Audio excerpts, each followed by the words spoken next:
You know, the funniest thing happened. Okay. Alright.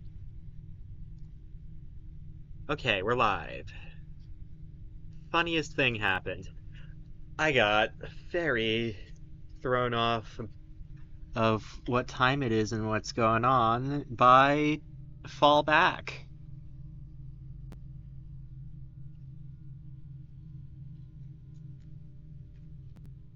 And I kind of almost completely forgot what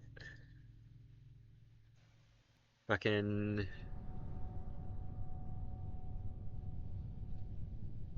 what time of day I usually do this at on Saturdays.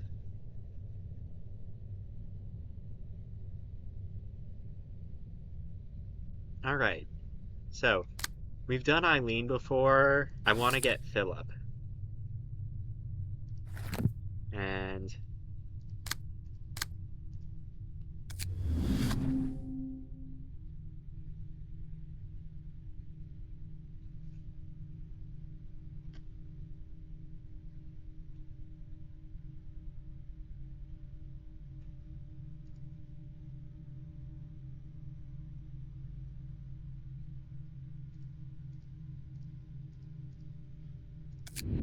maybe it's better on this one, instead of Xiao, to pop the tear now.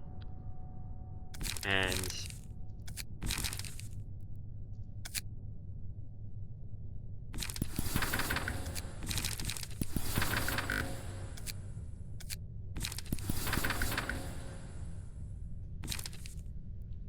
just use that already.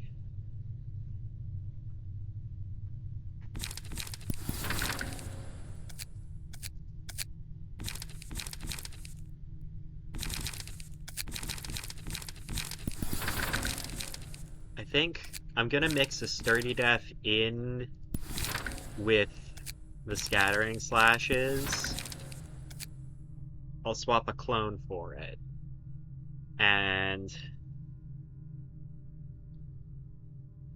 that way I can still happy memories scattering slash, but I'll have a good evade die to use also. And now we can cleaner, bloodier, Donghuan, and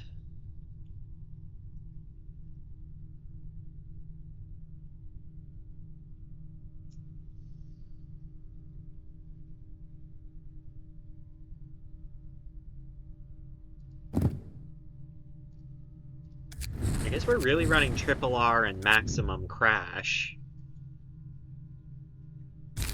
for the extra stagger protection that basically gives us.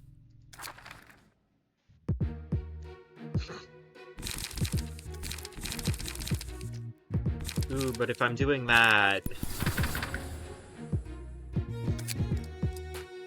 I've also got to run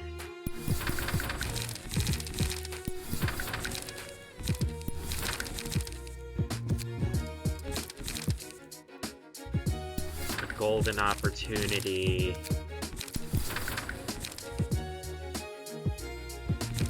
instead of another clone for that mega good charge production that it gives. But you know what? It's worth it. I think it's gonna be good.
Okay.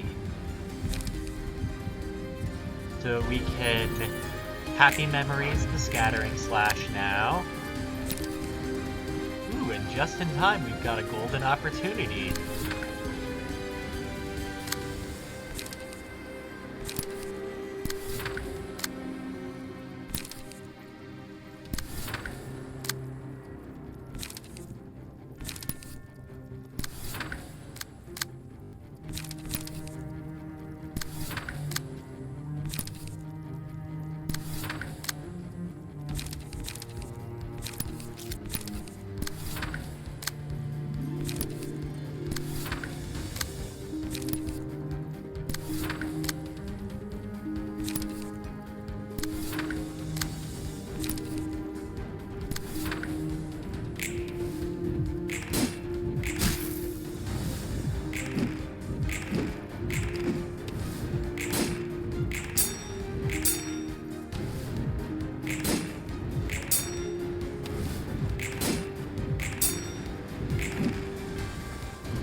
Alright, so now we have good stagger.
Hoping to get Gluttony before phase 2 at least.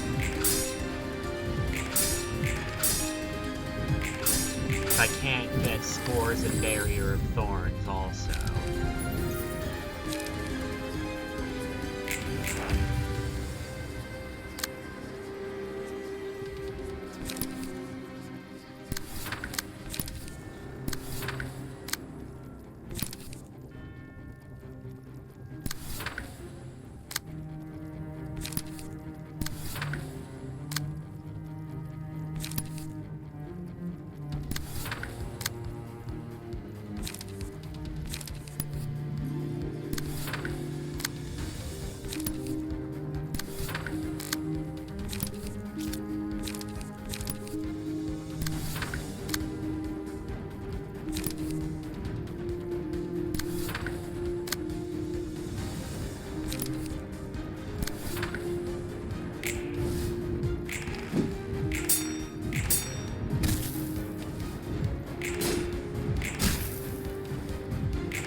I wanted to save the purple tear for Todd's floor, because Pierce deck is really good for Greta, but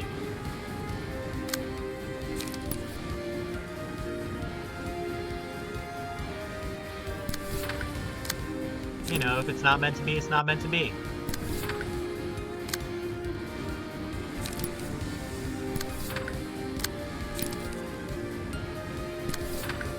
I think this might just have to be the way that we get Philip.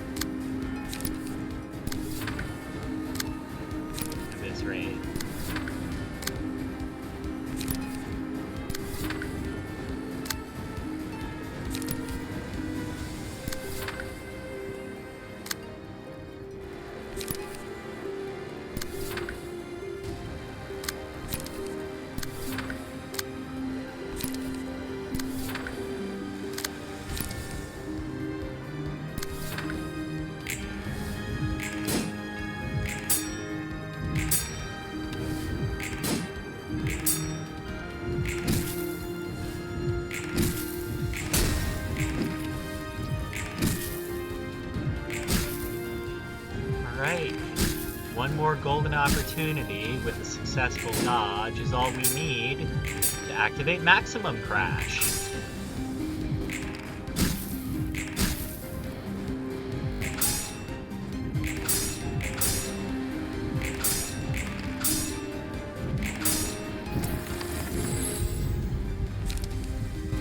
And that's Spores.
Alright, so that's phase 2 with Spores and... yeah. I'm at phase 2 with Spores, Gluttony, Happy Memories on Scattering Slash, and I'm building into a Maximum Crash for the Stagger Resist that I'm gonna be saving. Stagger Protection that I basically get out of it. You can't see it, but I have Maximum Crash. At 20 SP, not SP, at 20 charge, it also gives you damage reduction, not just a damage boost, which is pretty good if you ask me. Alright.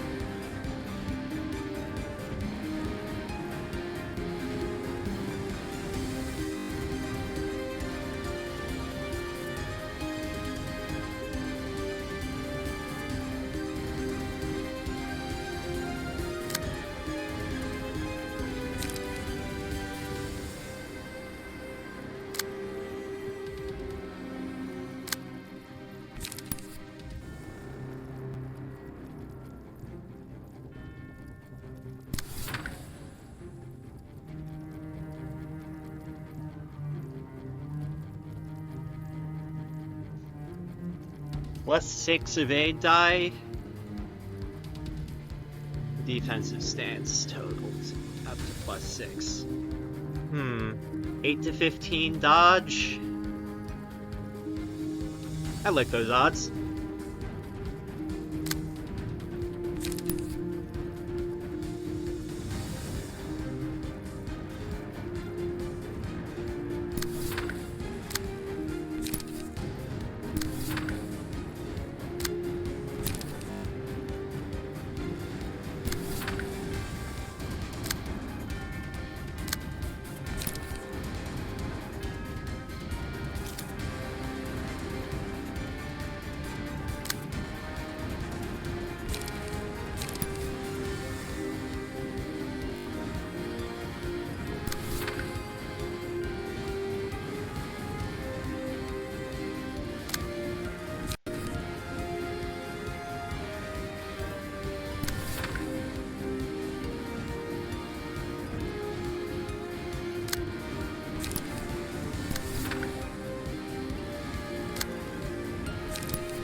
Full recovery! Now we've got maximum crash to just dominate the absolute hell out of taking damage for fun.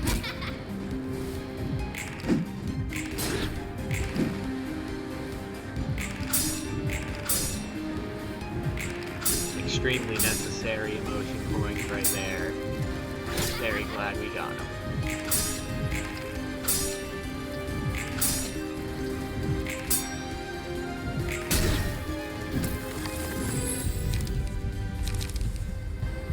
Barrier of Barrier of Thorns time.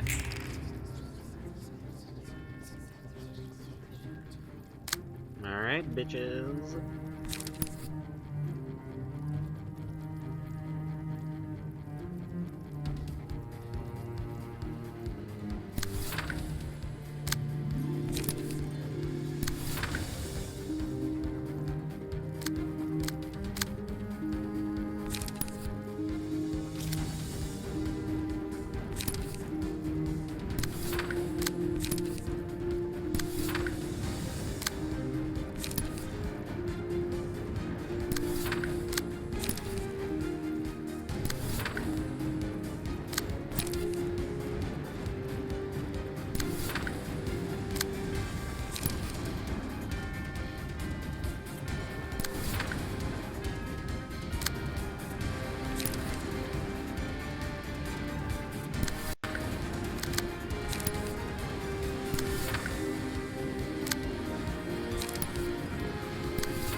Bitch, use all the offensive dice on the turn you got bleed. If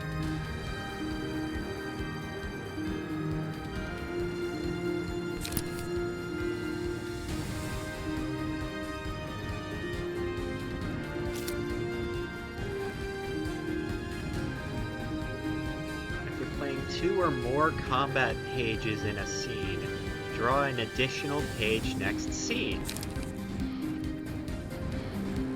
So why the fuck I only got 7? Huh?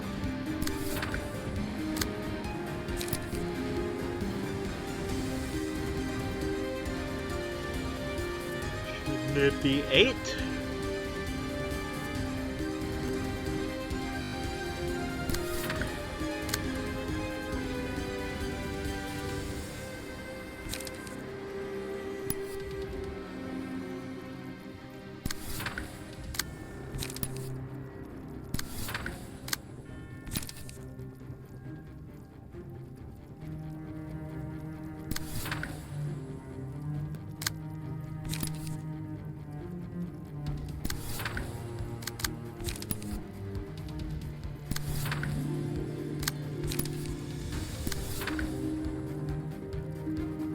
Unfortunately, this one here is gonna die. But these two will live.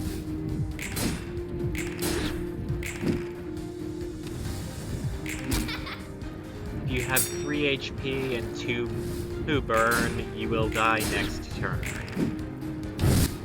It is unavoidable.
Ah, damn it. We're going to the third phase already.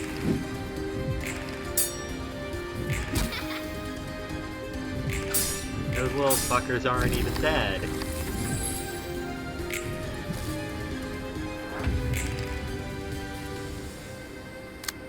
Ooh, right! And this asshole's got fucking... purge all status effects. Lovely.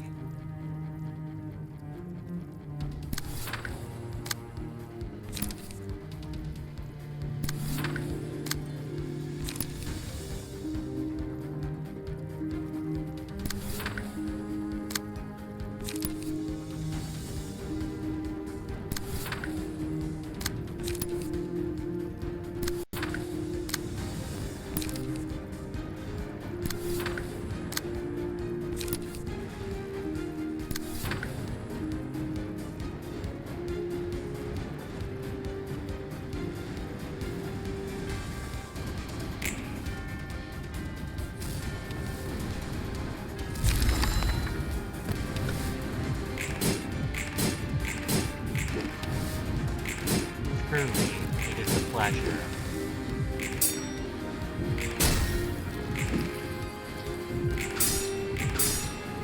Well, we've made it to the last phase at least. Alright, what are we up against? Searing resolutions. So we do not want to eat pierce attacks. So these fuckers, those are my primary enemy. 1, 2.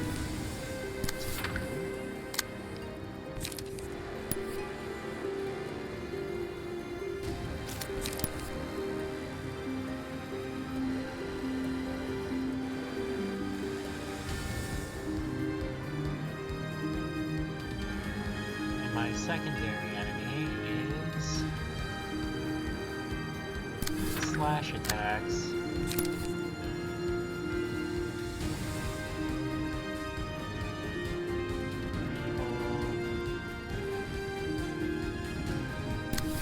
Ooh, actually,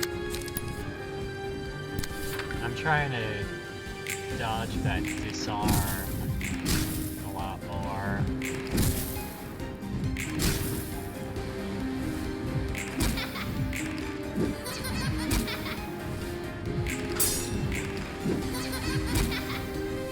Oh, wait, right. Guarding stance. I can't actually get disarm. I forgot.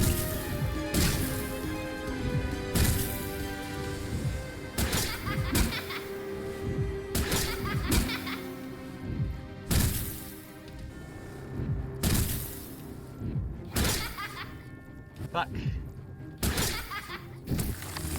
Wait, what the hell? What happened to Maximum Crash, though?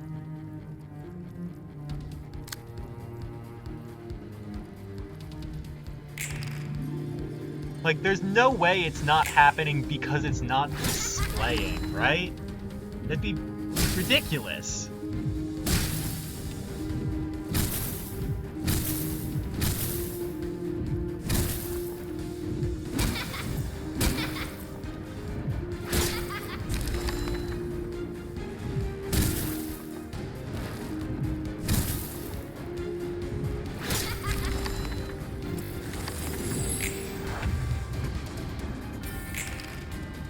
Do I have a shot at this?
Alright, seriously though, is maximum crash not on, or did I somehow lose it? No, I have maximum crash equipped. What the fuck? I was just not getting it for some reason. It was just not happening. That's ridiculous.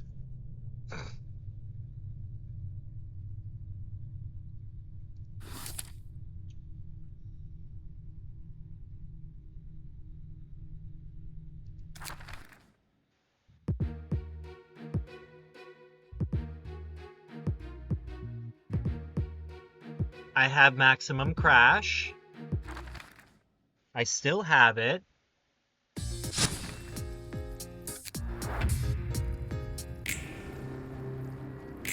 Now we enter battle. Speed, triple R, rapid augmentation, charge stimulated, sufficient ammo, leaner, bloodier, liquefied flesh. Toughness, triple R suit. I think my passives are getting deleted. I swear to God. I have no idea why.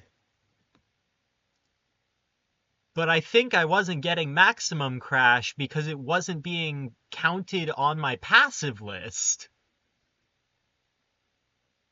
So I'm gonna restart the game and hope that fixes whatever the fuck this glitch is. I don't know. Hold up.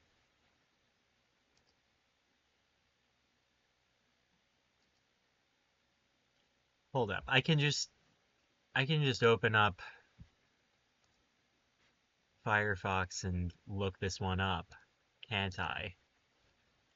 Library of Ruina, passive transfer disappeared.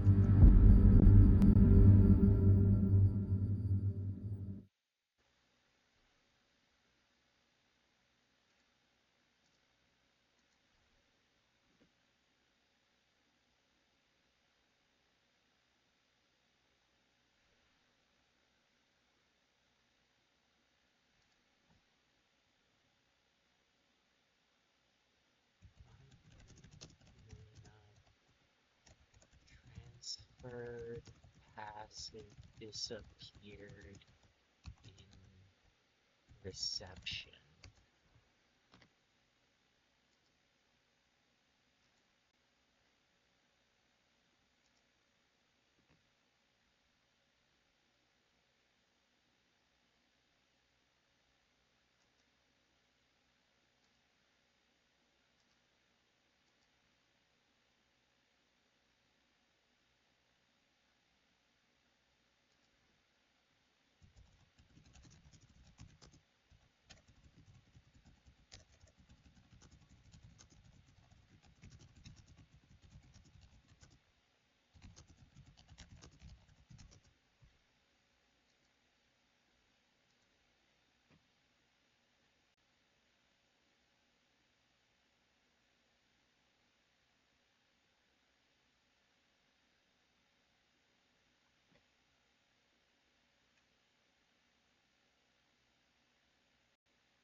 Huh.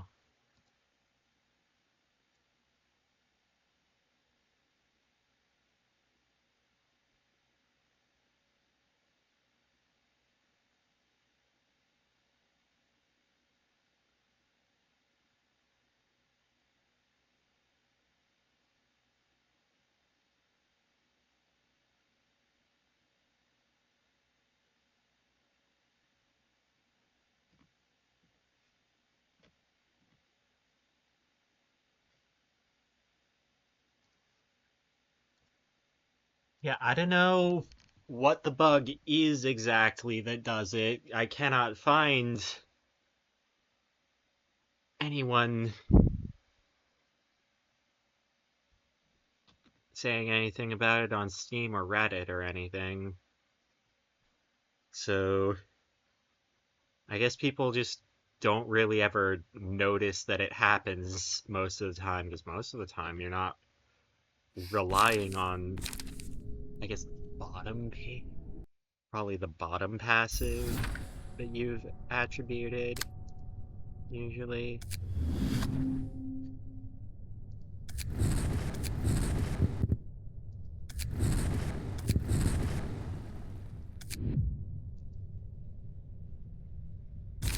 I'm gonna put Triple R suit on the bottom and see if that does something.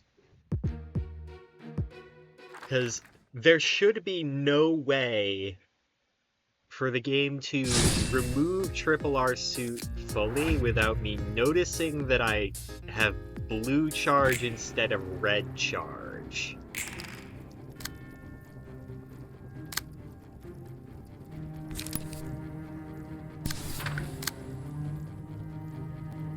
First off, okay, yeah, the bottom passive on my list is gone.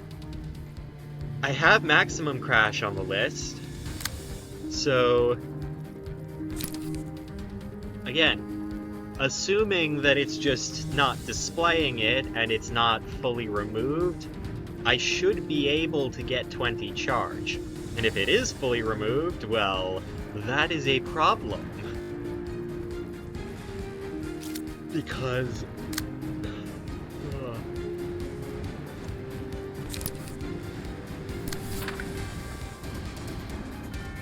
you know.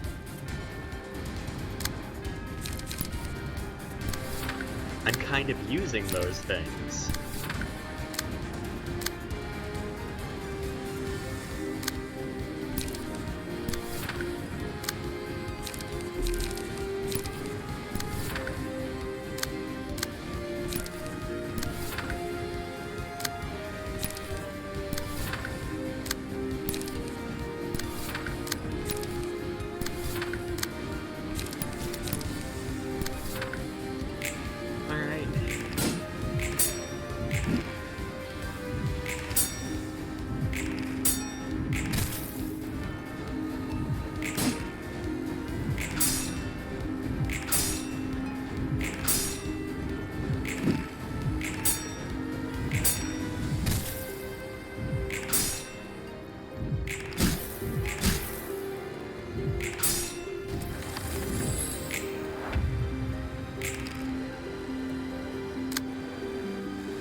The moment of truth.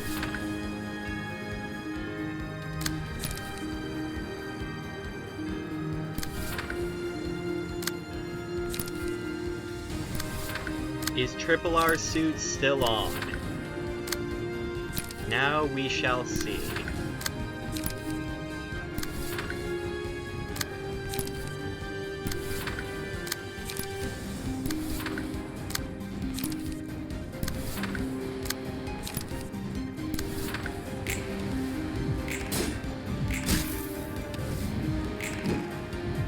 Okay, I have red charge.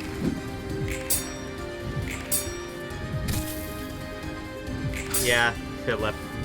I have maximum crash and toughness on Malkuth, and I swear to God, I got Philip down to 100, and I would have survived and got him dead, but I swear to God, maximum crash wasn't happening for some reason. Also, failed reception.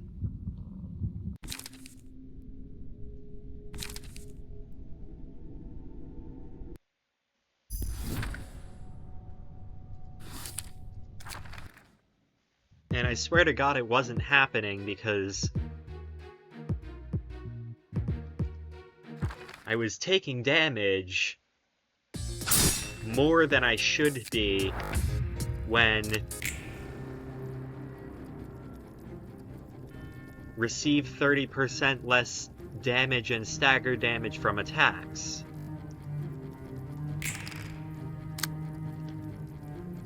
I was not receiving 30% less damage and stagger damage from attacks.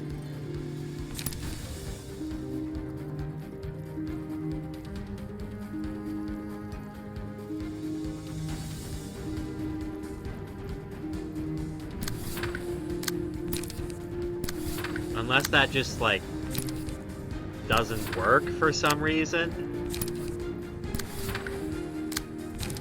Which would be very strange.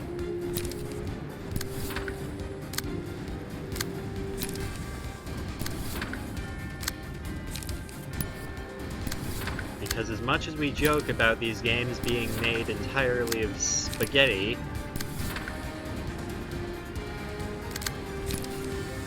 it is very rare that something doesn't actually do what it says.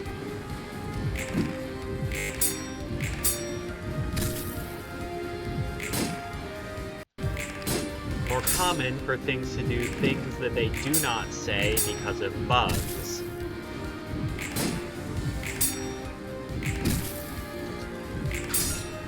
Than it is for things to not do things they do say they will in these games.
Alright, nostalgic embrace at least. Now we have... my plan is pet the Malkuth, mainly. I tried doing it without staggering Philip, but his HP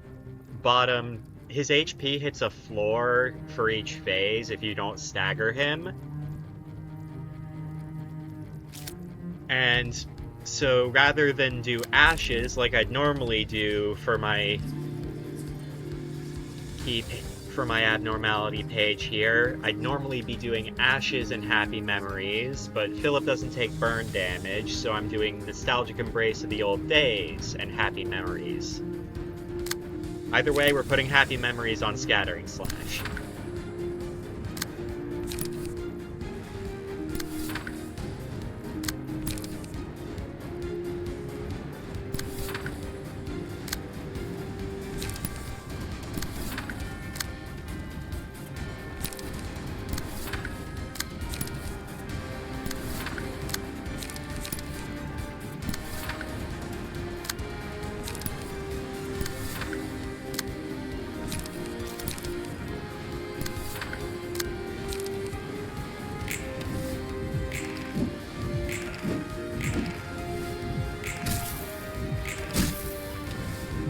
Plan is pet the Malkuth, and I have toughness and maximum crash to minimize the damage I'll take.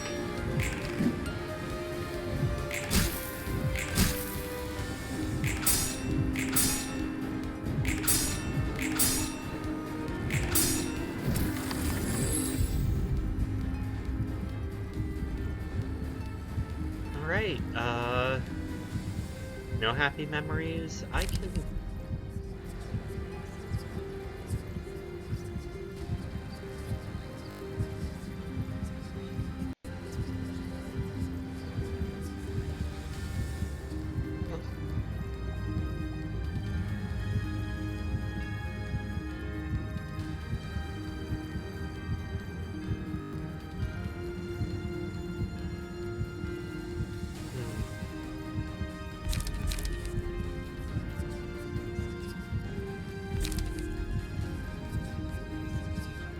You know what? Fuck it, ashes. I'll play this one out. I know Philip can't take burn damage, but I forget if the little guys can. The little guys from the second phase.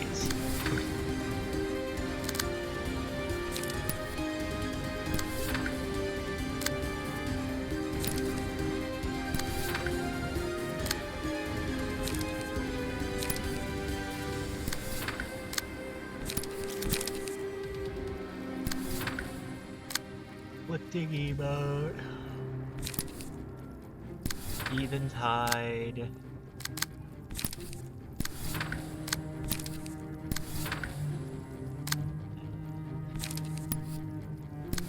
Raise that and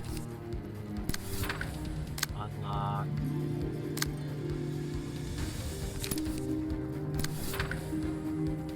Here we go. Plan.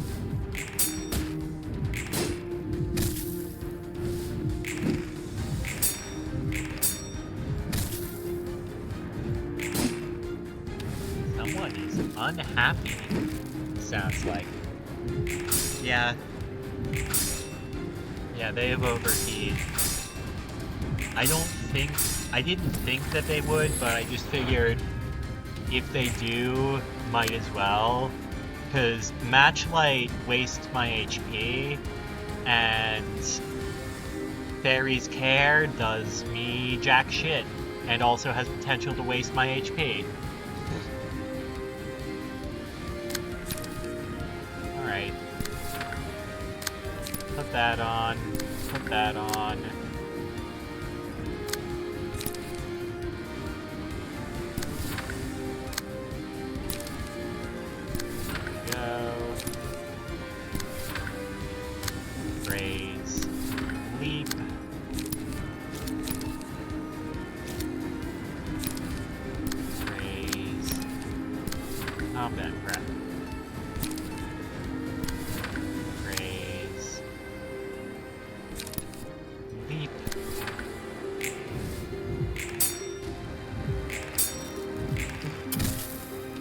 Kind of wild and dumb idea to try and use just straight up sturdy defense instead of popping in scattering slashes. Because the idea was just to have a really good defensive build using evade dice. It was not going to work.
And there's Philip's dagger. Come on. No, wait, we can't get gluttony because we're not moving up to number 4 yet. But I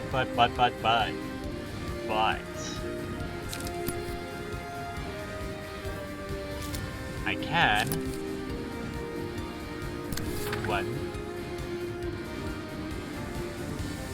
I can pop maximum crash on right now. It's perfect. Alright, so 6, 4, 3, 2, 1. 6, 4, 2, 1. 13. So if this one never takes damage, they're safe. This one, the rest are mostly fine otherwise, with no issues.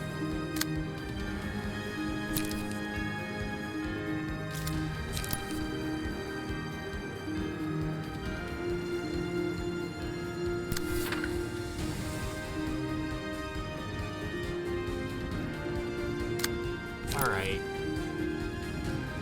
So we got Murmur, Murmur, Murmur, Wing Stroke. Murmur, Murmur, Murmur.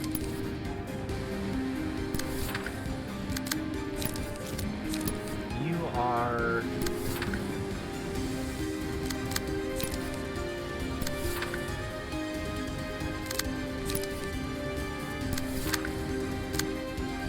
my numbers guy, so I think we're gonna have you handle that. The rest of you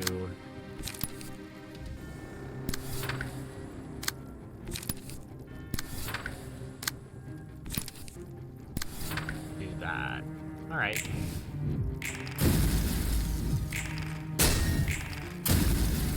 Fine, we clash lose that. We got the charge, and that's what's important.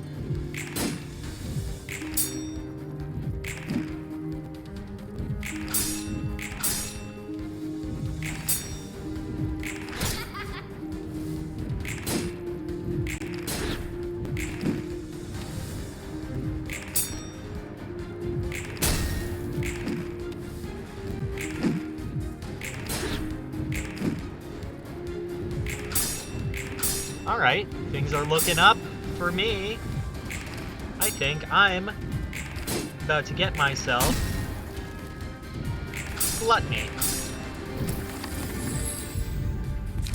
Yep. Alright.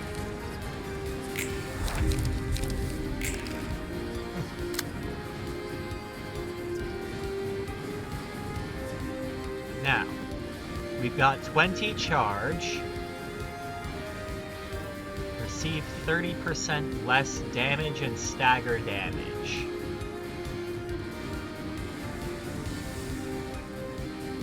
I should be doing so.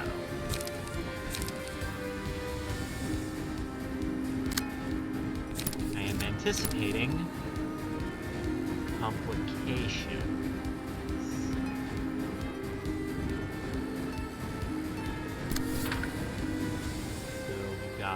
Murmur, a Mimir, victimize, it's not good.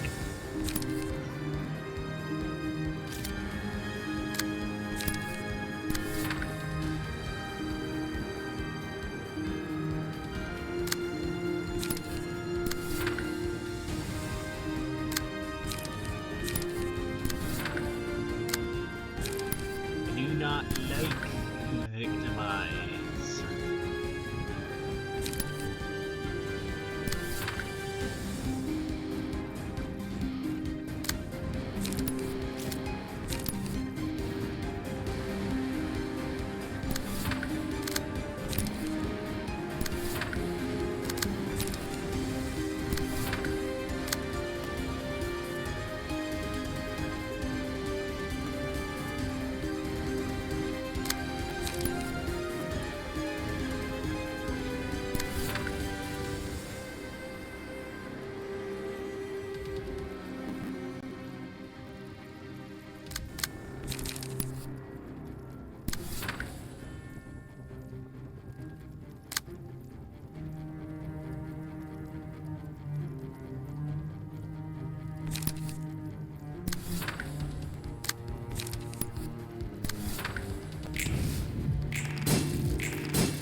Oh yeah, it's very strange.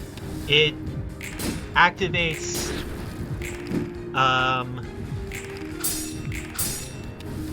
think, as I recall, it was activating before give damage or something, and not on hit.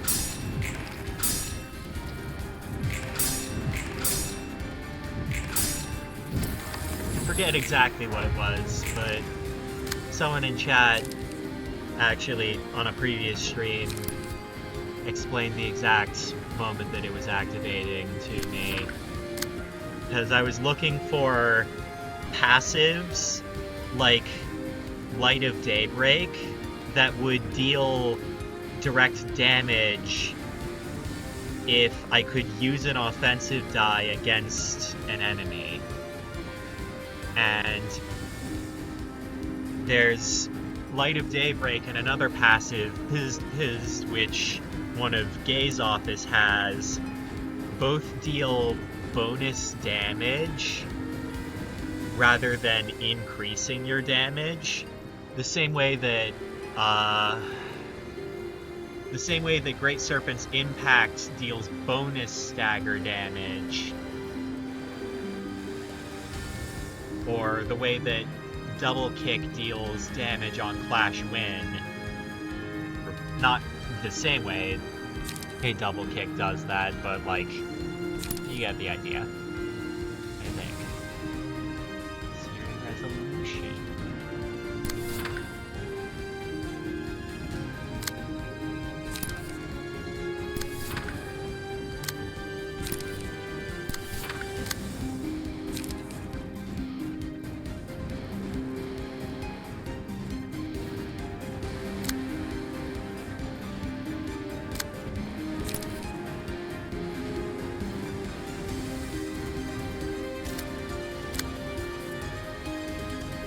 Dice power up or offensive dice power up? Dice power up, shit. I can never beat Wayne Eventide with combat prep. A Mimir.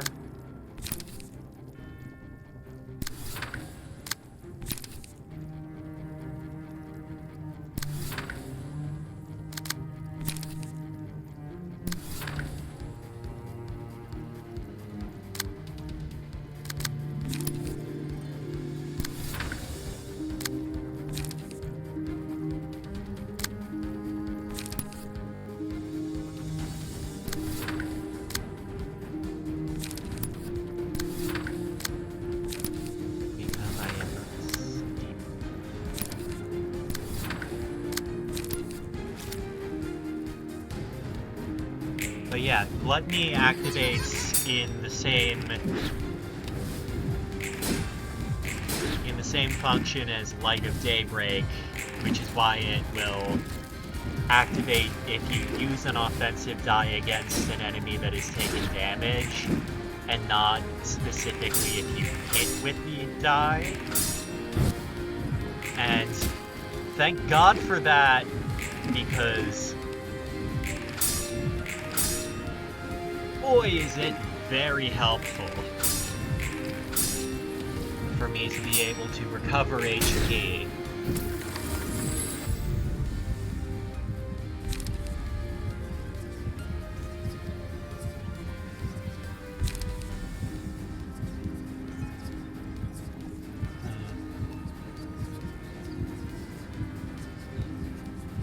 Now, Malice would be nice, but we will not kill with Malice. And we need to kill with Malice for it to be useful.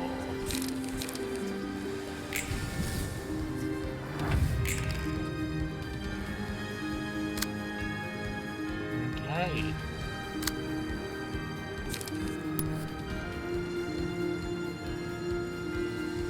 5, 6, 7.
Alright.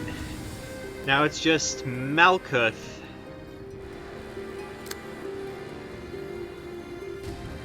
So...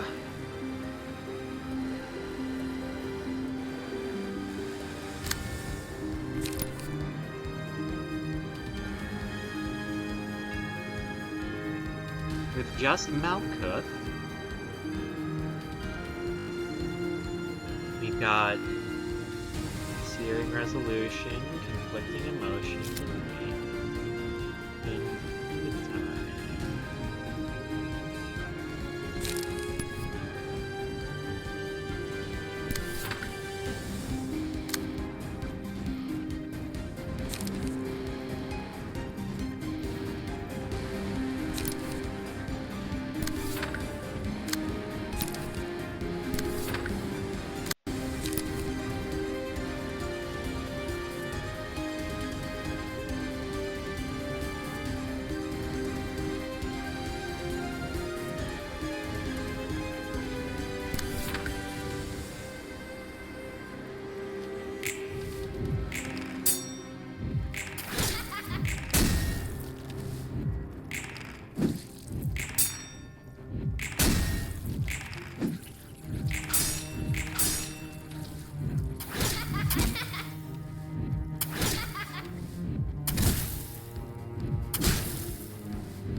Okay, so Maximum Crash is happening, actually.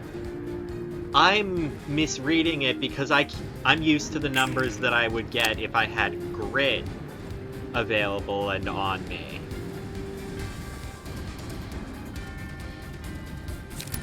Whoops. Okay. Rekindled Strikes, Combusting Courage...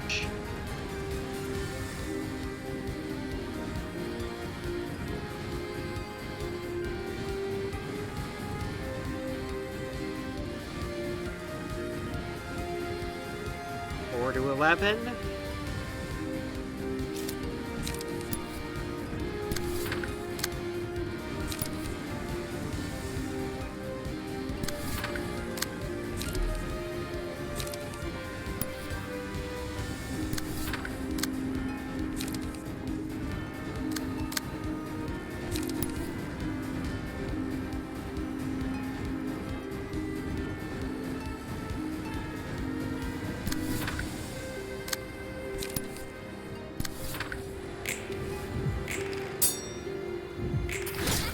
Like that.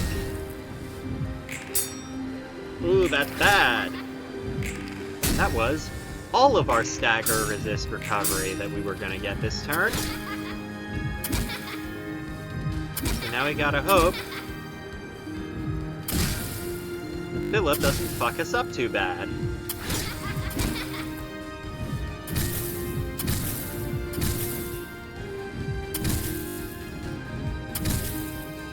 Gotta hope we roll good. Oh shit! Actually, hold up.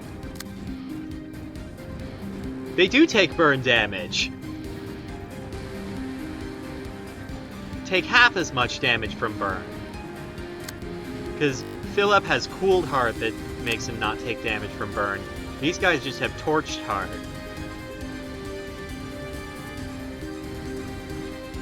So, half damage. Also, they're both gonna die.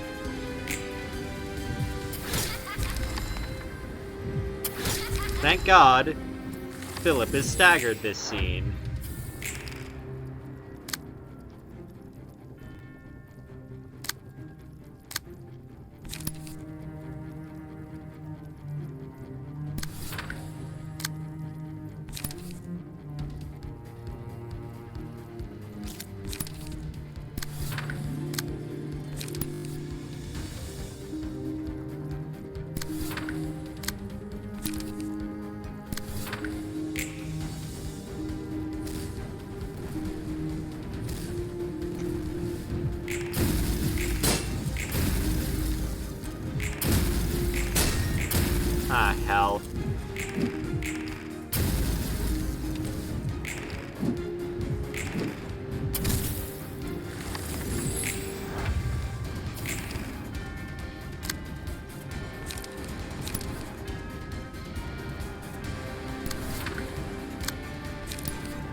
Oh, gotta hope we get lucky. And of course we won't. Philip has 3 strength and +2 dice power.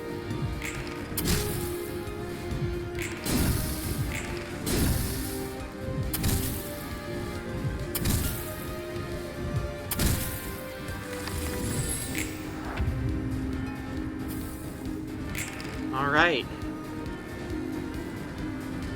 Rekindled strike, we're fucked.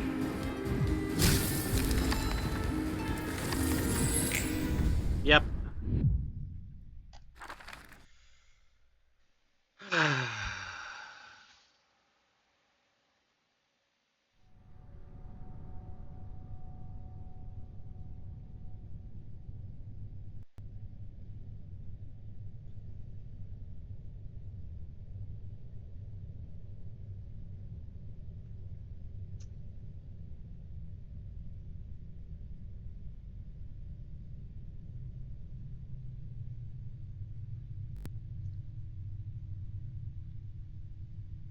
You know, it is a damn shame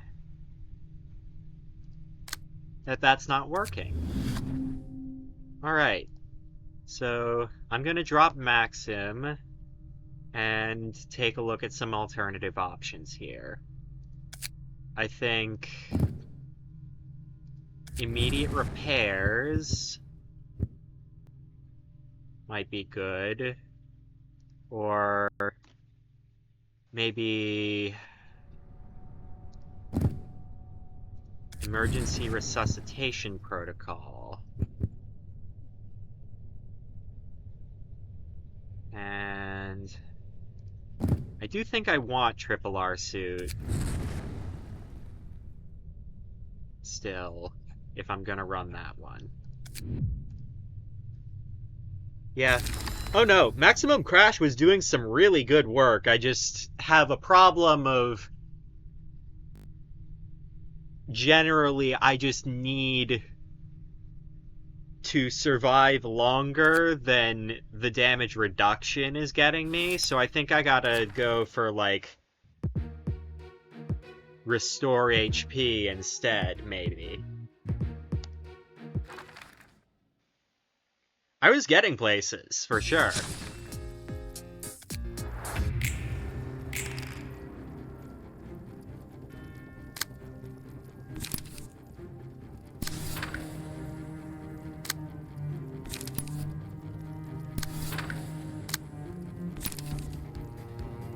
I was getting places, just not far enough.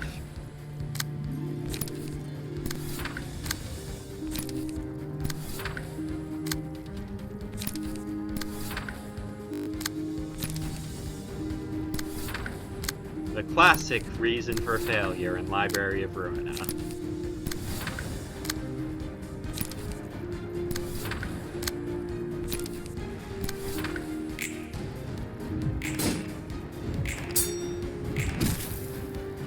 In basically any other fight, if I do some kind of pet strats instead of direct attack, Maximum Crash would be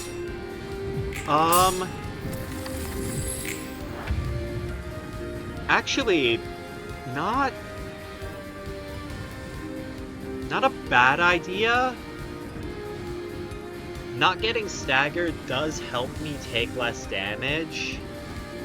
And considering how much unopposed attacks I am planning to take, I think I could run Haboob for, like... No, I'd be running Grit one way or the other, because they're the same cost and Grit's better. And I have the space to run Grit, I'm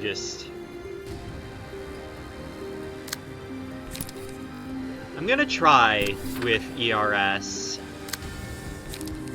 No, wait. It's not ERS, it's ERP. Ugh. I'm gonna try one with ERP. before I say, no, it's not happening, I think.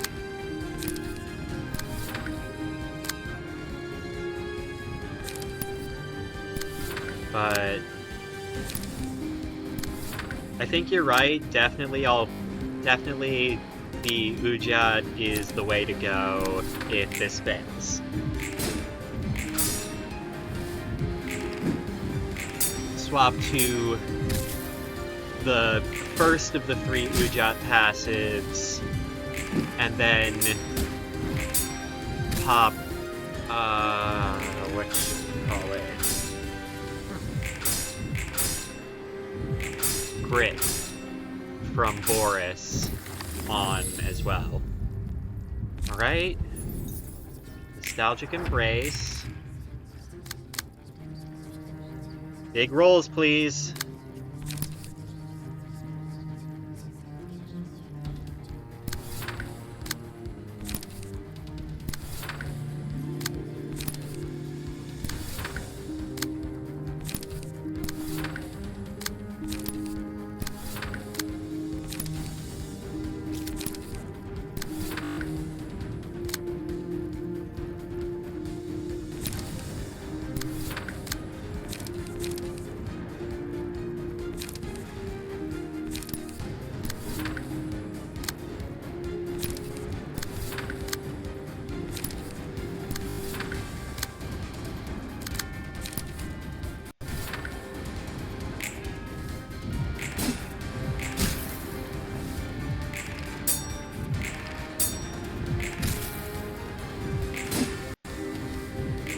Alright. Good shit, good shit. We're rolling good.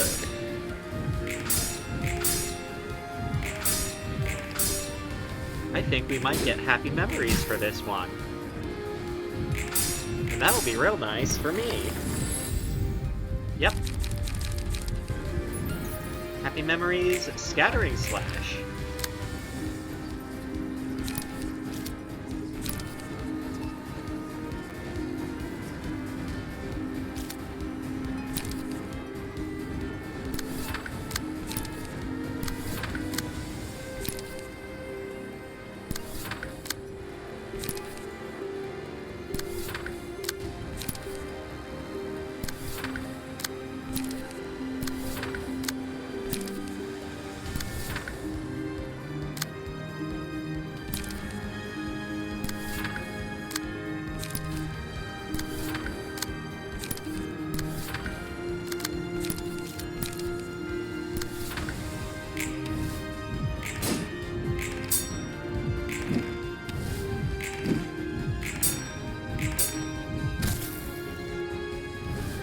To 13, I think I roll good enough to get both dodges.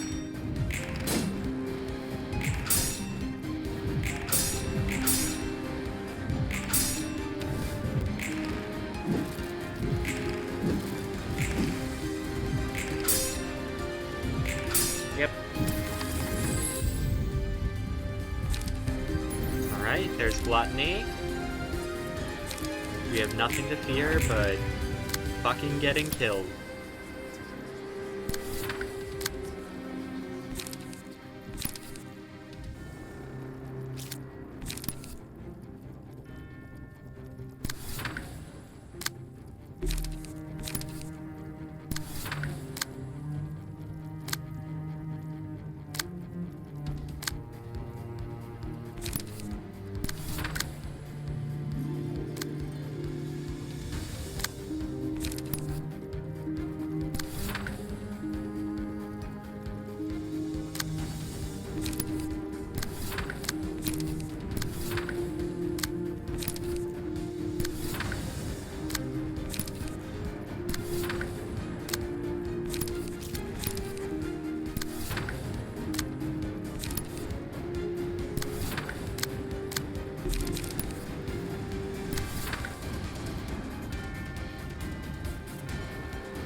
main thing I'm hoping is that Philip's page will give me something decent to work with to use that on Philip's reception so that I can get back the Purple Tears page, because I kind of want to use the Purple Tear on Hod.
very quickly come to know about me.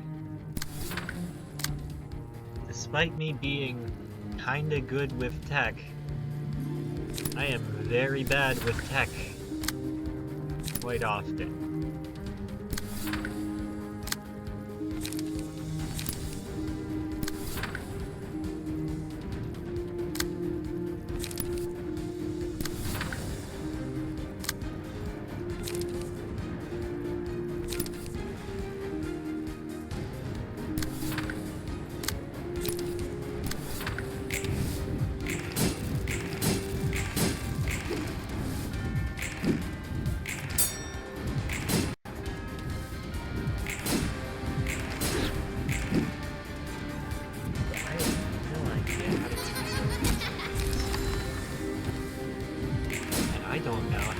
So that they don't show up.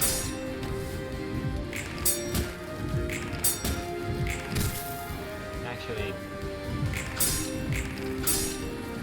I have ideas. I could probably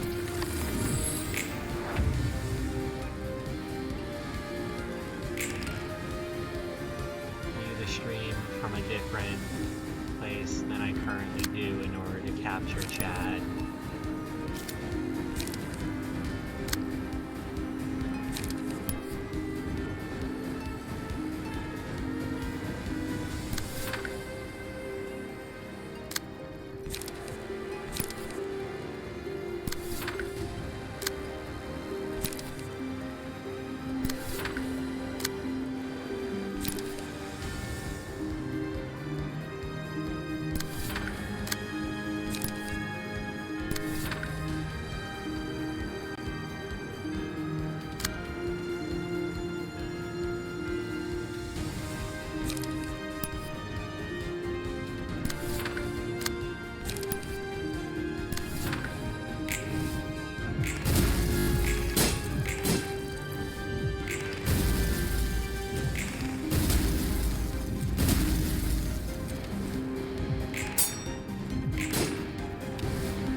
Okay.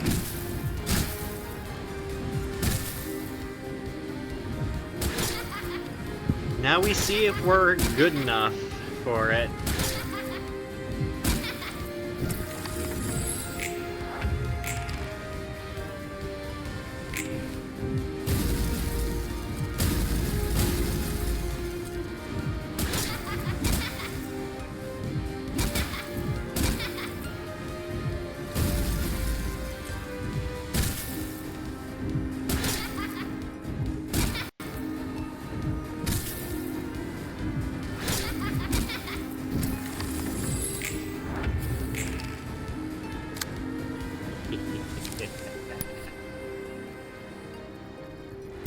First off, 1,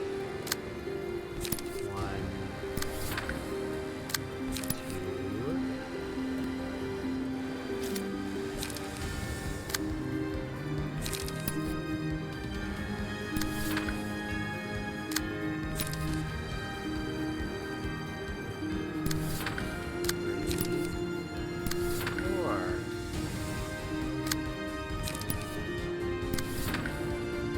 Actually, let's blow all the scattering slashes. Might as well.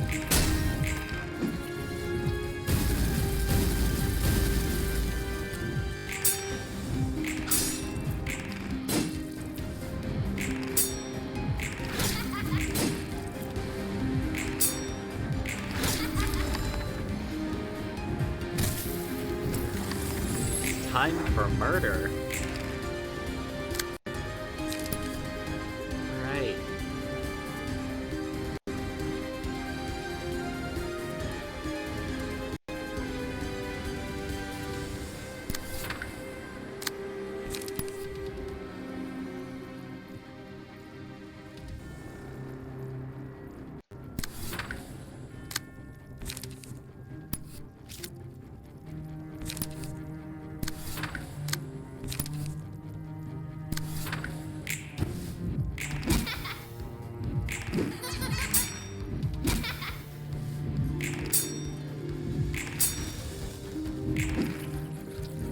Philip stagger.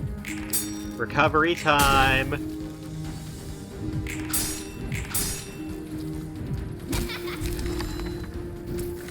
Yeah. I haven't even popped ERP yet. That's the best part. I've still got it.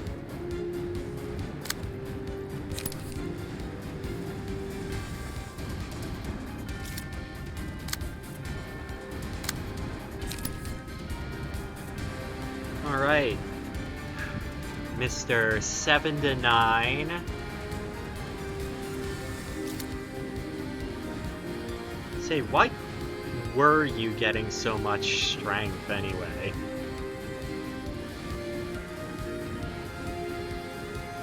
Oh!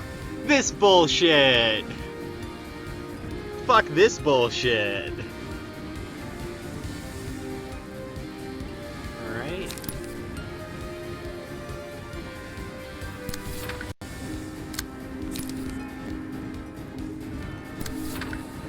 That's the game we're playing.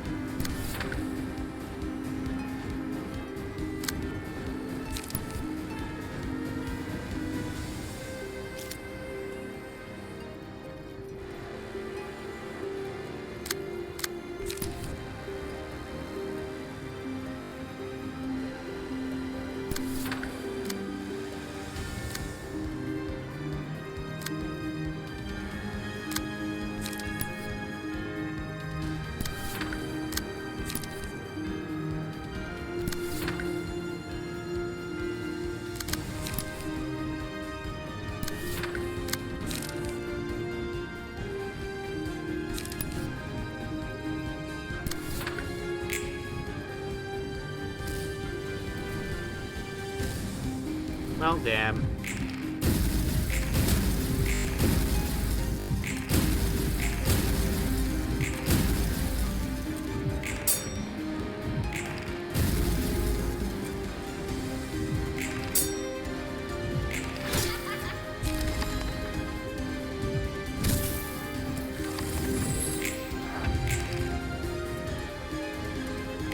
I think this is the turn we might pop Resus. And Philip's got a ton of bleed on the turn where he's using a ton of offensive dice. I think I get him. I think I got him! Woo! We got him!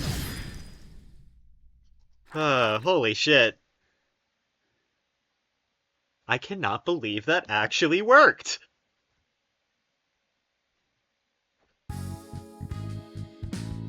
But at the same time, I gotta tell ya, you just gotta play it out to see what's gonna really happen. You can't call it till it's done.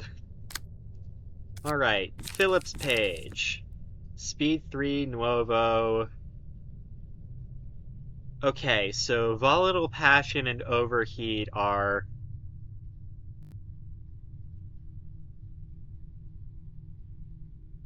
Oh yeah, funny thing, I don't think Philip's page takes burn damage, but I also don't think there's anywhere on Philip's page that says he takes no burn damage.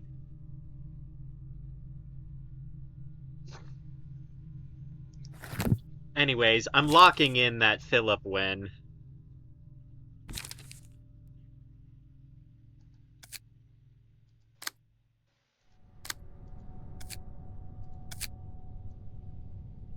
And let's see, against the Church of Gears.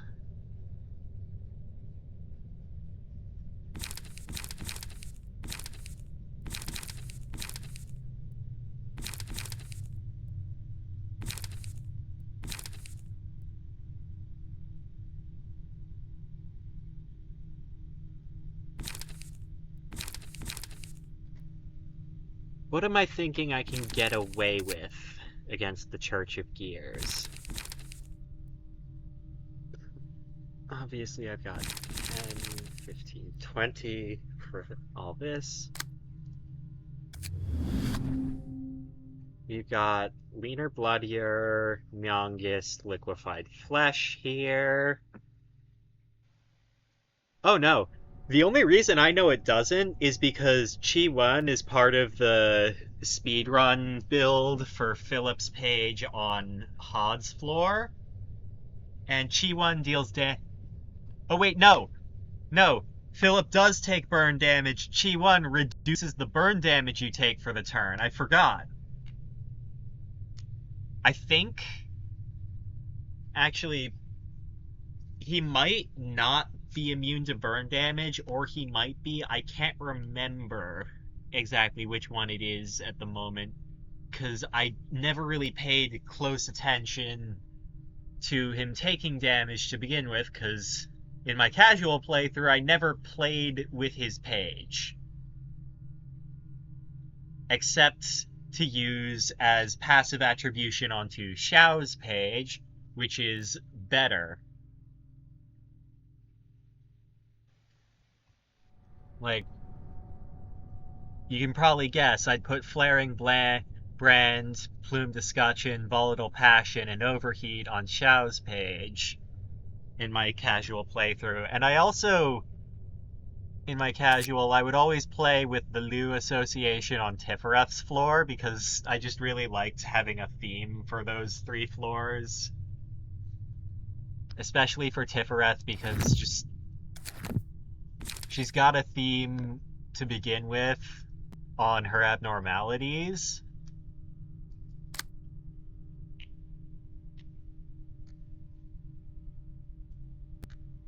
Anyways, what are the weakest pages I think I can get away with using here? I know I'm going direct damage on Greta. Most likely, I'm going direct damage on Greta. I want to save Xiao for Greta for certain, because 2 burn per turn is good. It's good. It's quite good. In that reception where you want to get as much status as you can onto people.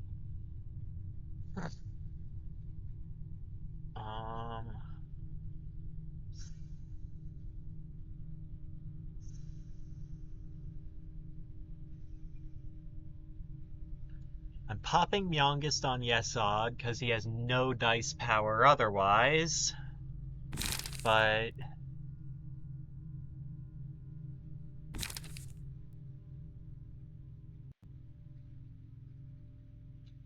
I'm not doing Church of Gear Worshippers. I need at least speed 1.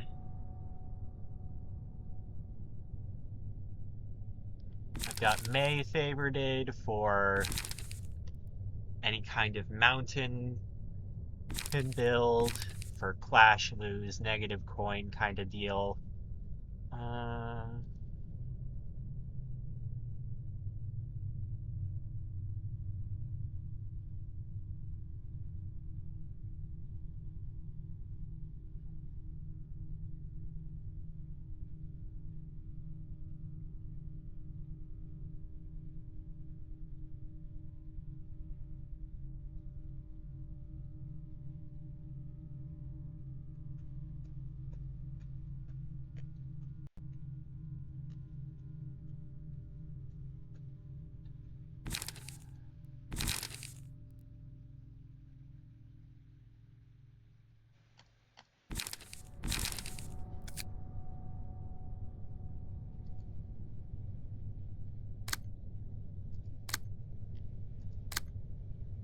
think it's the new Section 1 fixers.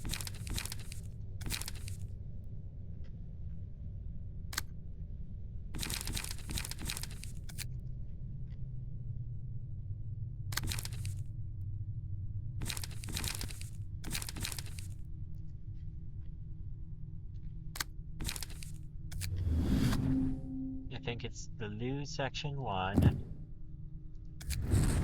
The obviously leaner, bloodier, and liquefied flesh.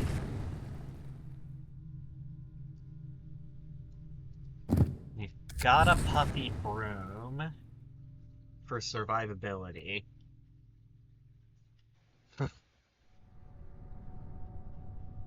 And then from there,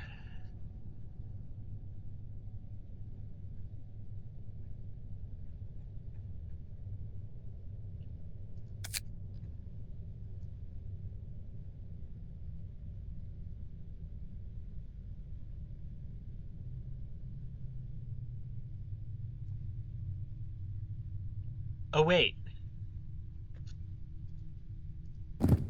if we're expecting to be taking smoke, I could put smoke overflow on as well. And that'd give me a little bit of a boost.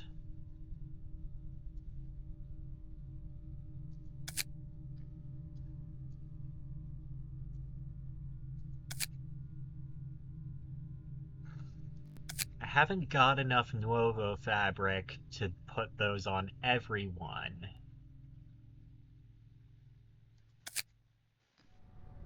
So I'm not gonna put them on anyone.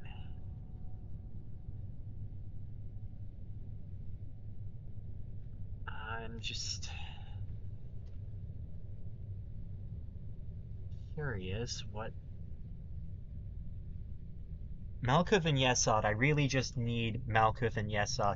Ooh, Bayard? Oh, yeah. I don't have Bayard's page, though, because it's kind of shit. Like, he gives us very little good, and he's not worth most... He's not really worth much, and his combat pages that his whole office or whatever gives us is also not very good. But yeah, he does technically have a use for that, but also so does Lesty at that point.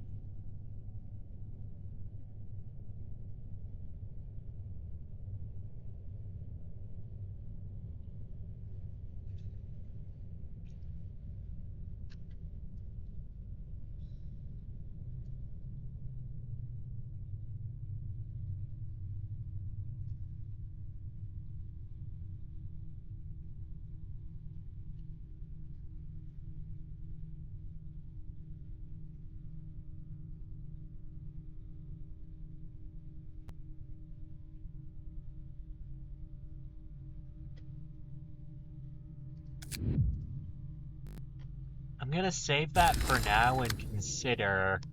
Okay, I'm using Beyond. Liquefied flesh is essentially the same as high-level acrobatics.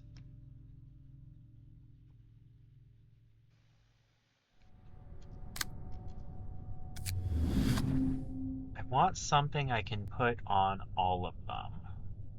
Yai and Alan are not much good.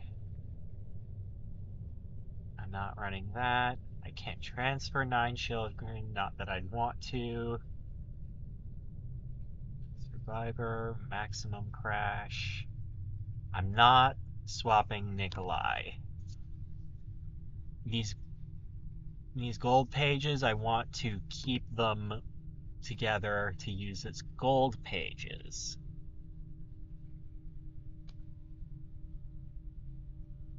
Except Kahlo. Kahlo is not very good for us most of the time.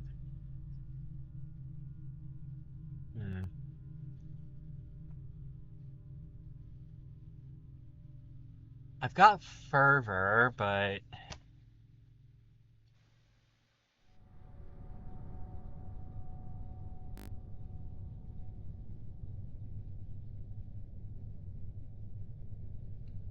Hmm.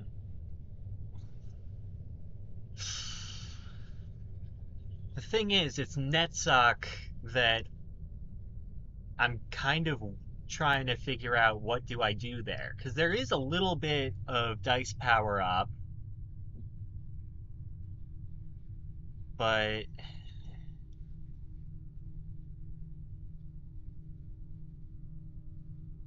like, what do I do?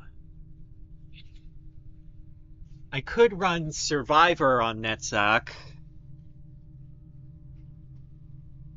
Intentional Stagger Survivor.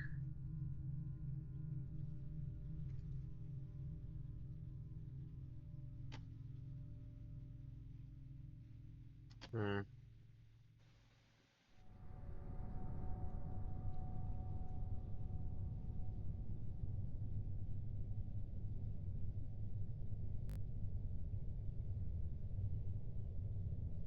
Reindeer. Bio. The Thumb. Soldatos. Me. Jin.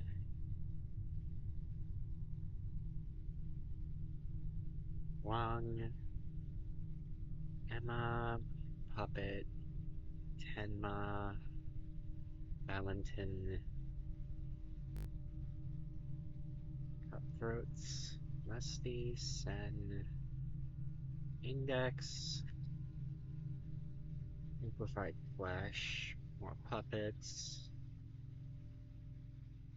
None of that's any good. And now we're getting to the bottom of the barrel.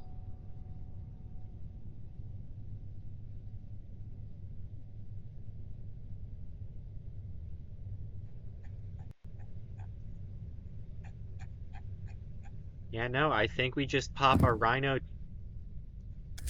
I think we just pop our rhinos on here.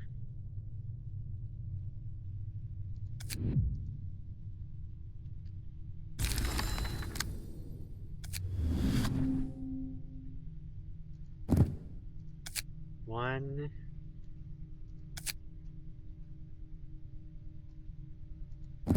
Two.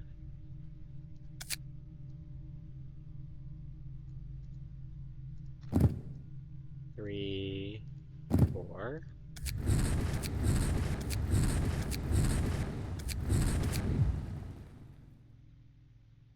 Yeah. I mean, no matter what, I'm gonna have to direct damage for NetSock. I'm just trying to figure out, like,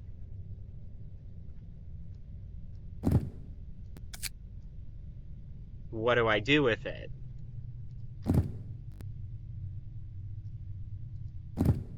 I think, realistically, I might actually try and steal some of his better pages with block dice. Yeah. Last stream I made some more of them as an Imperitas custom reception. I made some more pages is to have the passives have enough of them. Because originally I only had 13, so now I have doubled that to 26.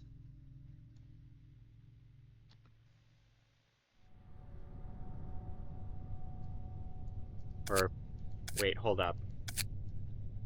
It's 5, 9, 10, 13. Yeah, I doubled it to 26 just because, like,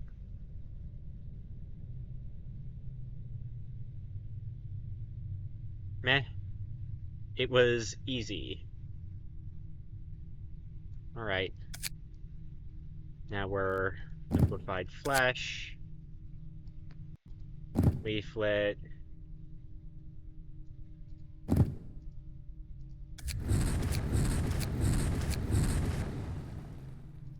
Now the reason I'm doing smoke overflow in the first place is because combined with fervor and probably taking a lot of smoke if we're getting hit, we will be getting some strength in order to make the first die of combat preparation a bit more viable as a clasher.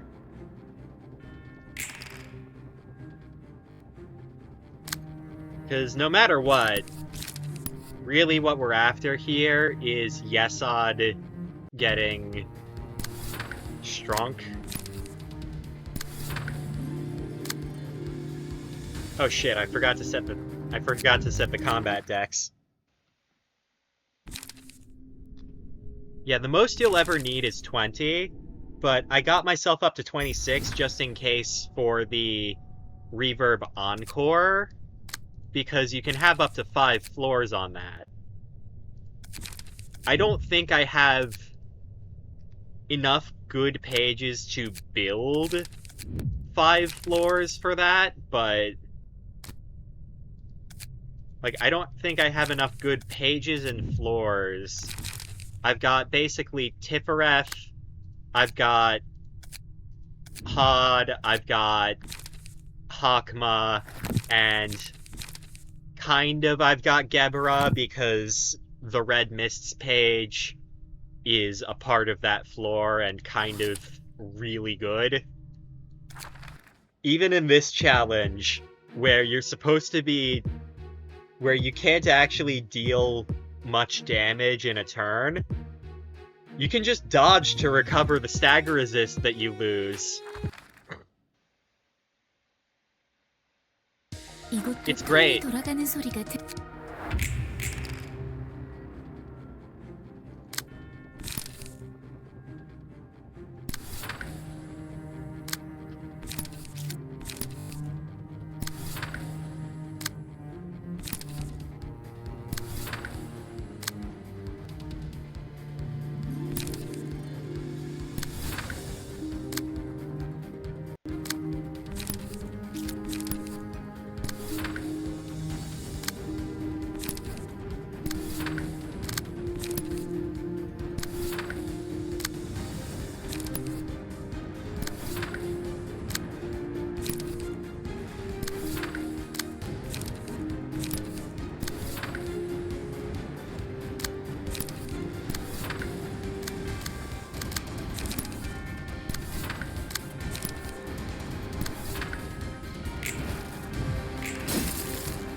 The main thing we need from Yesod is just backup dancers who can survive.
What's really fun about this fight, doing it with Blockma, is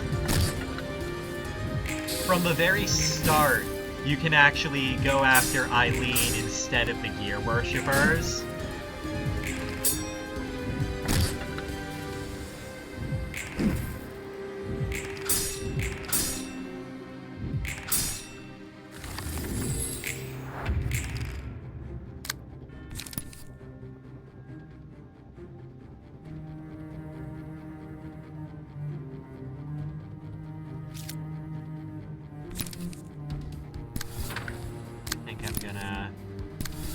too.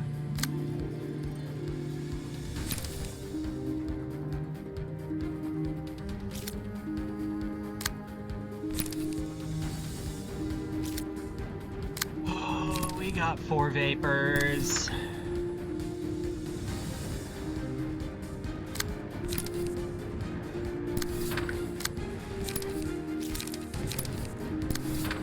Sorry about this, buddy. You're just gonna have to eat one of these.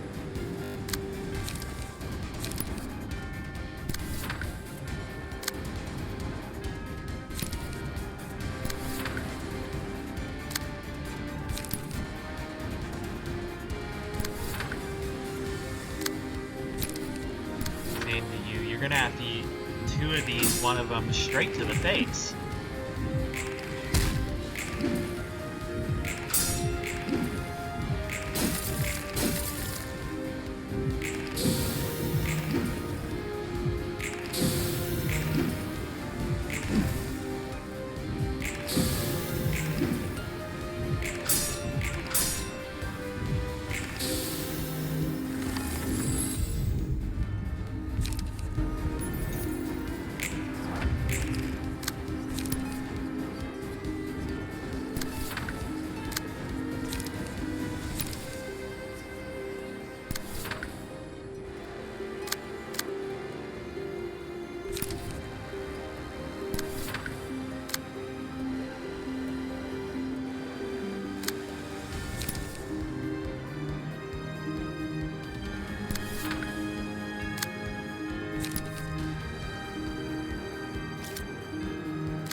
More people gotta attack Yesod, so I can use the counter die on Beacon.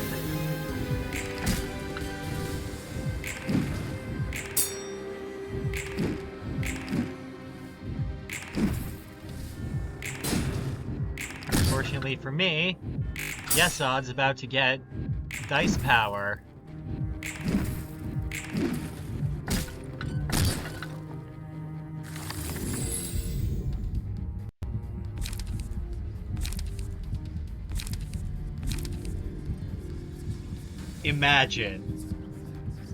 Imagine if I did it, though. I'm not gonna. But imagine if I did.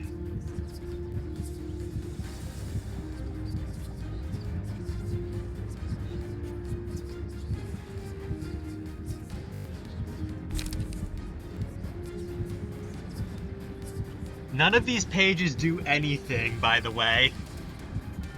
I can't deal direct damage, so deal plus damage does nothing. All this does is make me target a random person with every 7th page. This actively hurts me. That's the thing. I might be able to, but I don't think I would. I think that would just fuck me over and it would make everything needlessly harder. Recharge does actually nothing, which is better than the alternatives somehow. What the fuck? Alright. Defense order. Breach, breach, breach. I can take the heat of the vapors away from you and you. And then I can pop that on there. No, wait, we want that defense order to go through.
Alright, let's see it.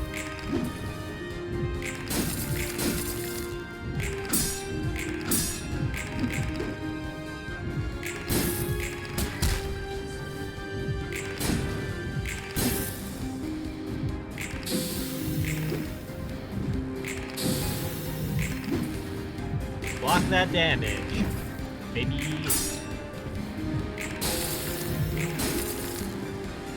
That's right, yes, on kill.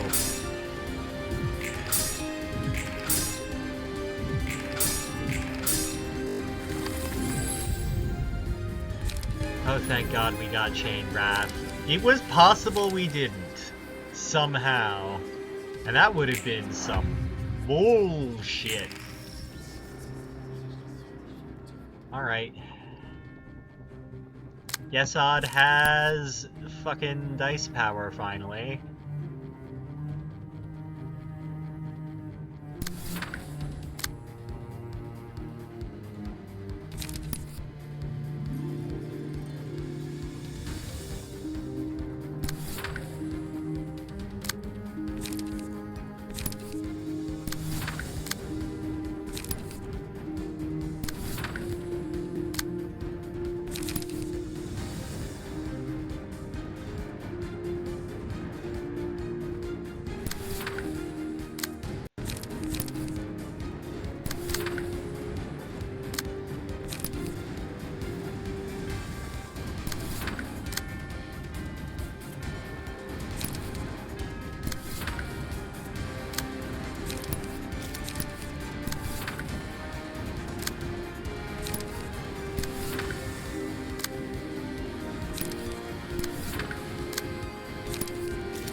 Now that Yesod has dice power, we win.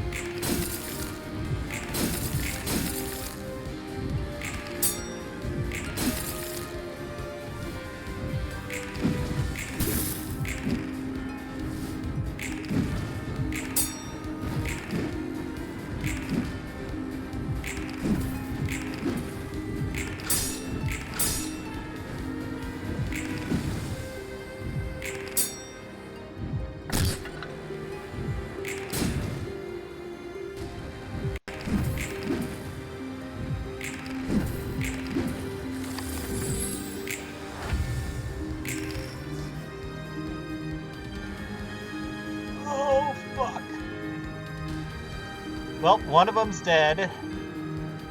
The rest, however, shall live quite easily.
Alright. Looks like we'll be fine then.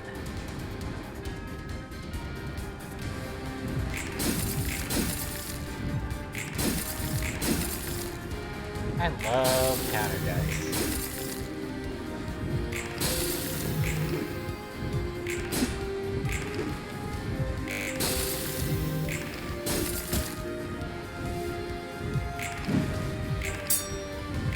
solve all your problems.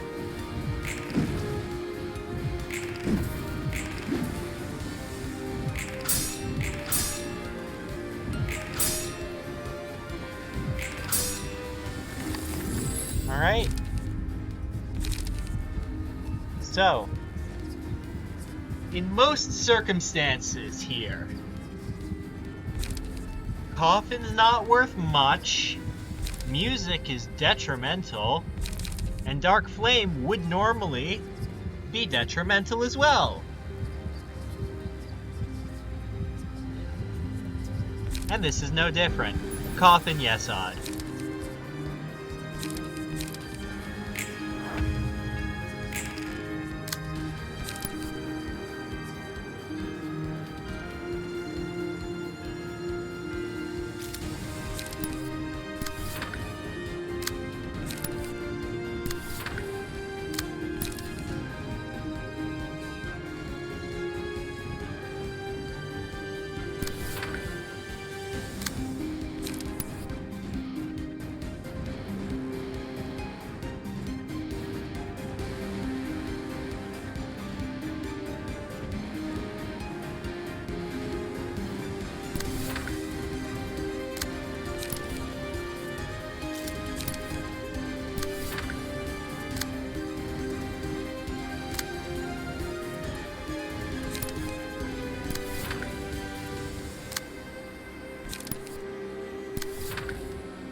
looks to me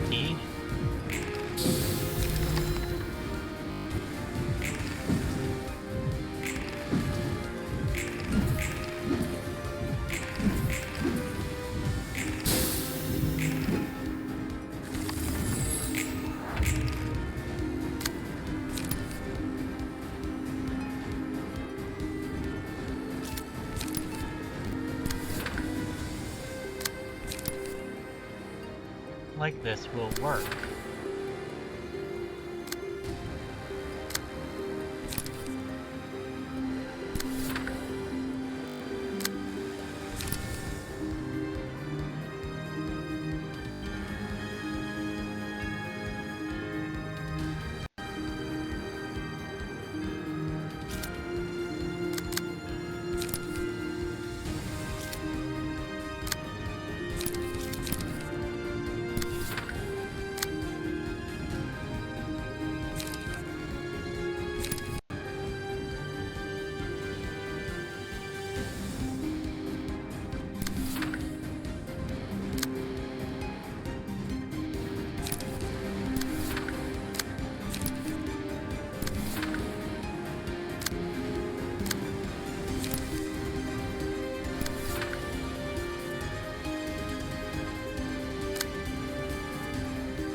Alright, there goes one.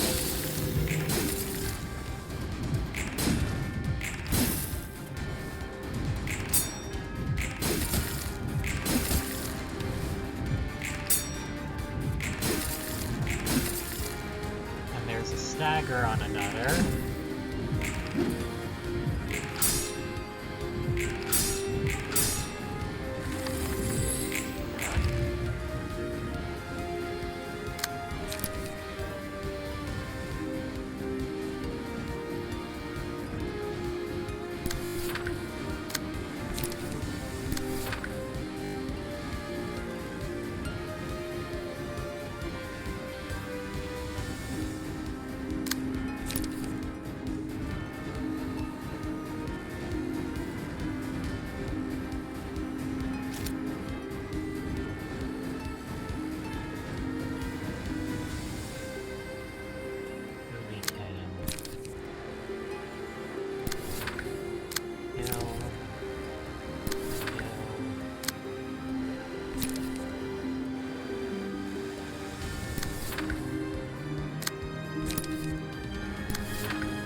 Okay, we're rolling 23s and 24s and stuff, we're good.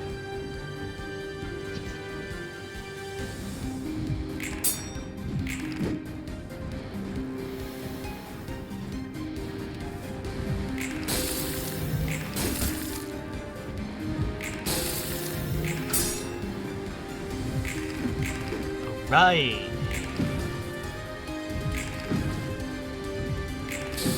There's healing from Eileen's pages.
Alright, that's a phase change for Eileen.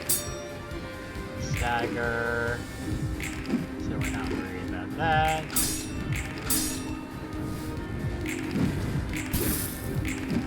God, I love Violent Olivier.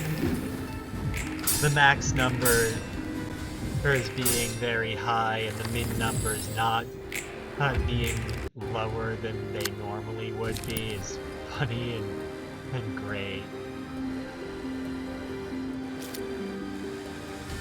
1, 2, 3, 4.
Should be able to mop this one up pretty good.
only way Yesod gets dice power, really.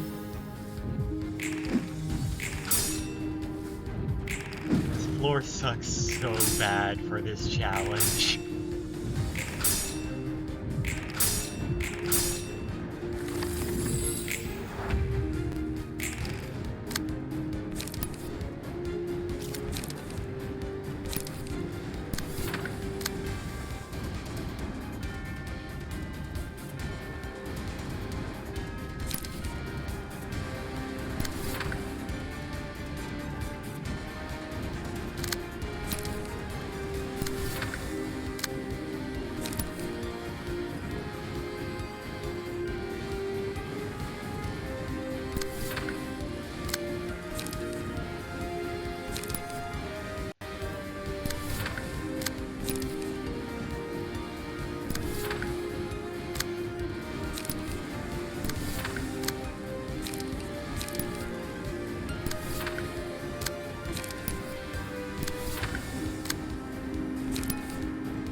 I mean, which one from All Around Helper?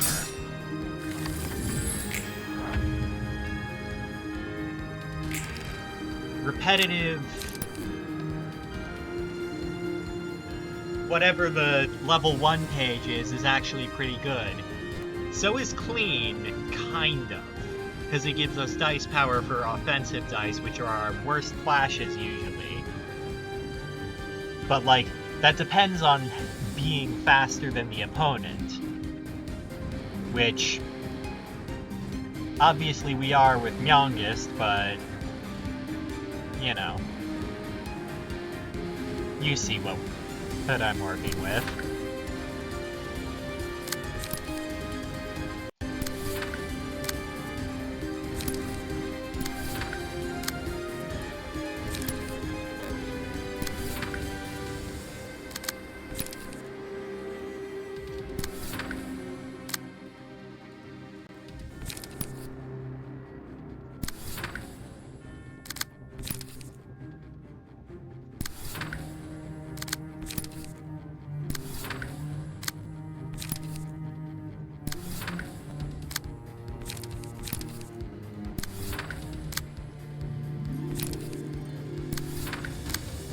I think I'm really lucky that Eileen doesn't have shimmering.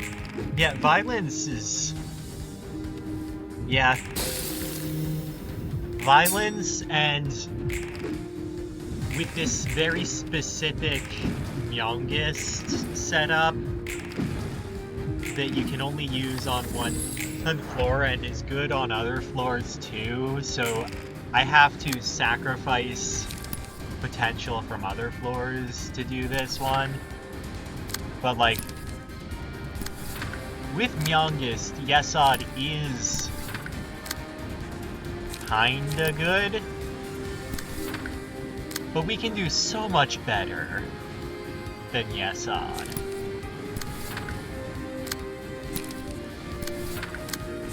Like, just looking at a normal reception and not this very specific situation, even in this situation, we can do so much better than using Myongist on Yesod, but we gotta use it on Yesod because Yesod can't do better than Myongist. And it's enough.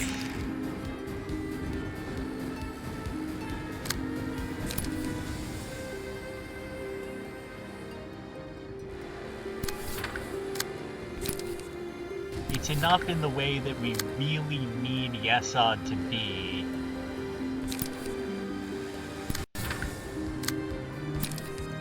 In order for him to be able to get shit done.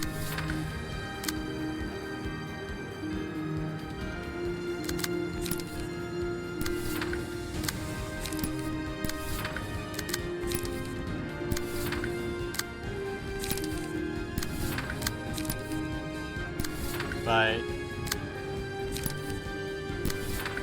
like, I could have Youngest on Netzog, that would be so much better. Like, Netzog would be great to have Youngest on, because he doesn't have a ton of dice power up either. He's just got, like, he's got some decent survivability stuff, and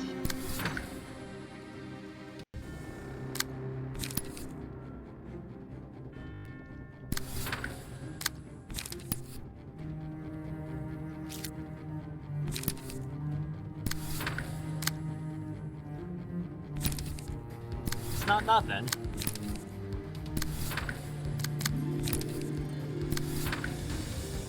I'm just not sure if it's enough.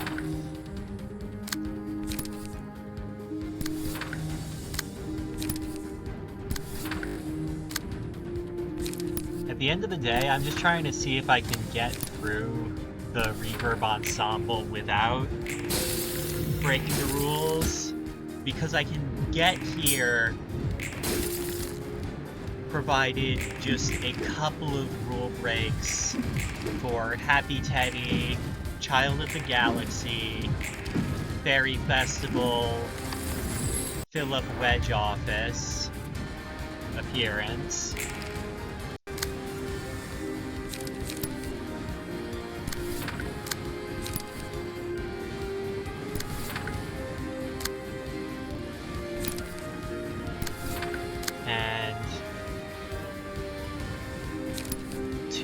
In Urban Nightmare just to fill out some abnormality requirements, because I run out of places where I can reasonably get the abnormalities before, where I can reasonably beat the abnormalities.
Alright. So, I've done this before, so I already have the pages. I just need to do it now so that I can get it out of the way. Just, like, confirm and understand for myself that I do just kind of have to waste Myongist like this for this first batch. And now, the question. I'm not going in like this, but I just need to read through all of the stuff we're dealing with here. So, we've got room, ice, meat, thought, and stimulating fumes. We've got puppet, skeleton, improv, drumming. That's input fragile. Puppet strings isn't around because we're not at Jehan. Puppet strings isn't around because we're not at Jehan. So we've got these guys who we just got a straight kill, and they're normal mooks. We've got Miss Mermaid, who has shimmering and is going to be a bit annoying. Because most of the time she uses attacks. I think on this one she doesn't use Resonating Terror ever, she just uses Aria's and Horrendous Pitch. Puppets just attack us. Geared Worshipper just attacks us. Puppet just attacks us. And Bremen. Oh yeah, that could be useful for getting Aria of Encouragement. Aria of Encouragement is a very good page for us because it's 0 cost beyond that doesn't draw us pages, but it does restore HP. That's good. Also, getting us Mannequin for... Hold up. Give tagged. I forget if tagged reduces the cost or if it just... If that was just happening because of... I think it does reduce the cost, though. I don't remember exactly. But if it does reduce the cost, we can also get Mannequin for free, which is pretty good. And we could get Vapor for free if we get lucky, which is decent for clashing against Miss Mermaid. But yeah, the healing is really good. Stealing Miss Mermaid's pages are some of the ones we want. We want to steal these 4 pages. And from Bremen, Rarf is pretty good. As is Cockadoodle-Doo. And, of course, there's the Tendon Chords that aren't visible here, but they're decent pages just for clashing in general.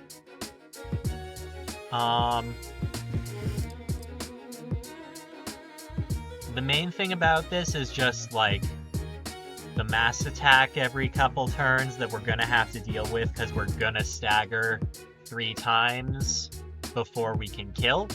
Because 60 stagger resist, 900 HP. You tell me what you think's gonna happen. Although, we could, depending on how we play with it, put on Xiao, get up to emotion level 4, and just burn stall. It would take forever, but we could stall the absolute shit out of the musicians of Bremen with evade dice. Just so many evade dice. So that we never deal any kind of stagger damage to them. But we still deal damage every turn. It would be a maximum of 6 damage every turn if we put any feather shields in just to get 2 extra burn. And that would take 150 turns after Xiao gets emotion level 4.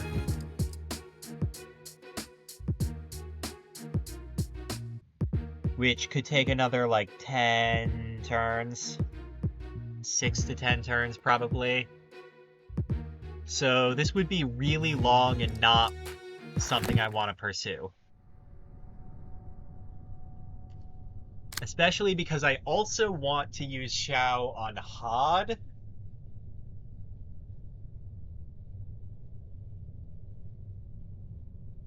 Because I would very, very, very much like...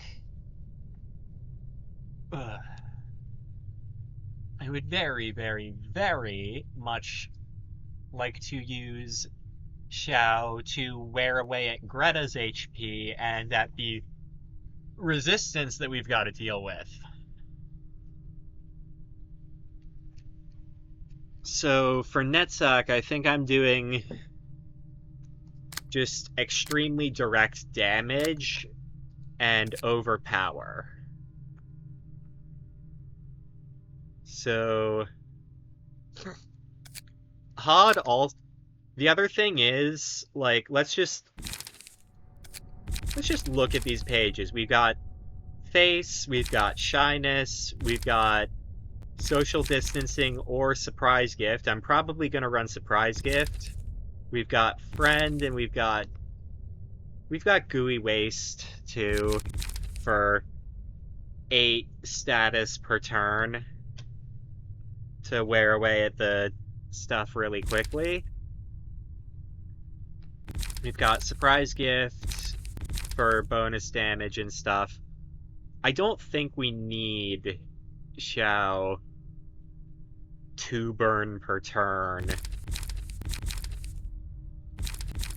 Up to 6 damage per turn from the burn like that. Xiao's page is very good though. But like... we don't need it. What we do need, though... Oh yeah, by the way, I just gotta check, make sure that I'm not attributing anything to my Librarian pages. Oh right, from Yesod Bomb.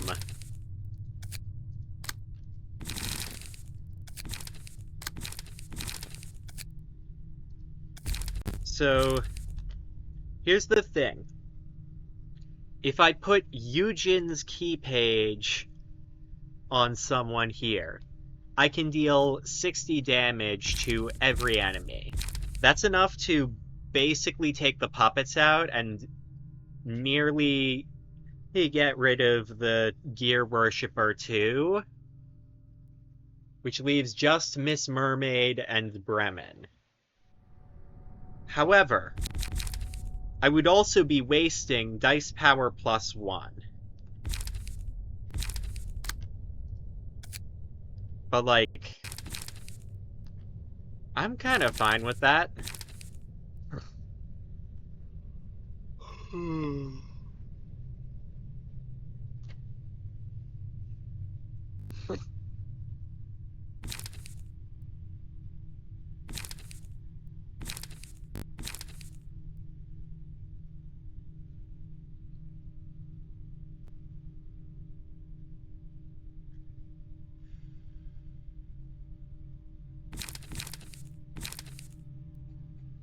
Alright, let me just...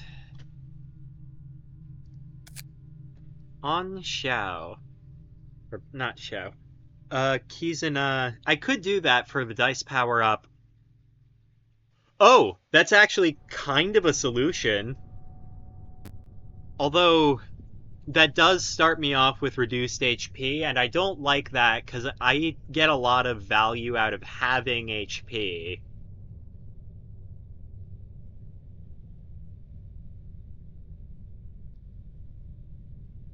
So, I think I will put Xiao on Hod.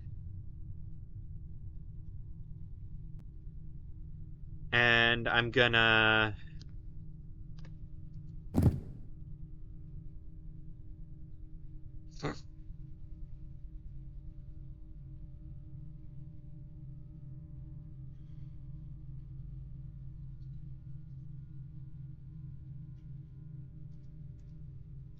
First off, before anything, we leaner bloodier. And then it's a question of what else do I put here? Obviously, locked potential is pretty good because dice power +1. Especially with my setup that I have for the combat pages.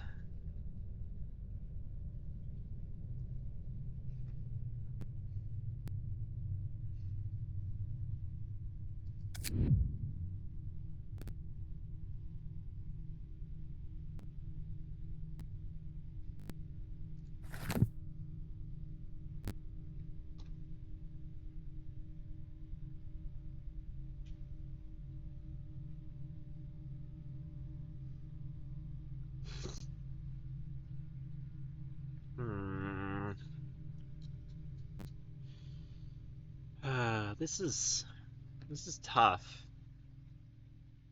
So locked potential is 4 for dice power +1 for most of the fight, just not for a few turns early on. First off,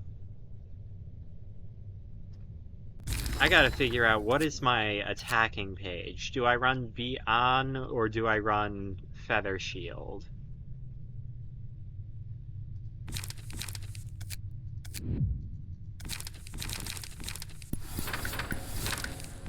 I think Yesod ran Beyond because Yesod was doing a lot of protecting his friends that I don't think Hod's gonna do.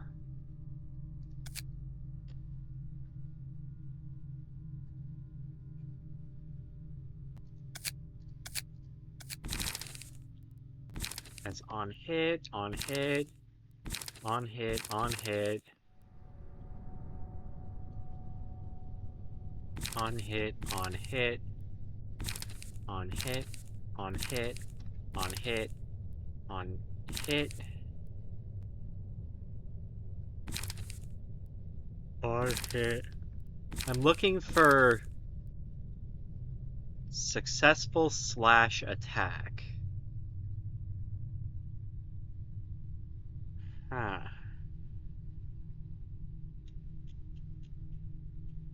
I'm pretty sure that I'm looking on HOD for ways to apply bleed because that is kind of the shit for HOD. Because you do Sanguine Desire, and if you can get Obsession, we don't need Shyness, that's +2. We can do Friend, or we don't need Friend, we can just do Shyness.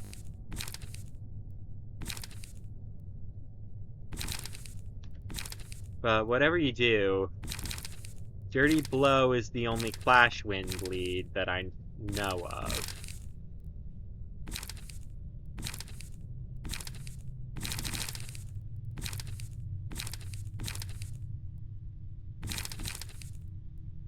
I wish I could filter by Clash Win or not. On hit. For now I'll put those, because they're Clash Win. So I can actually use them. On hit. On hit. Clash Win bleed. But that's best used against a Greta who does ranged attacks, and Greta does not. So... Ooh, you know what that could be good against, though? Nah, it's not worth the niche. Those are all on fucking hit. Why does it all have to be on hit?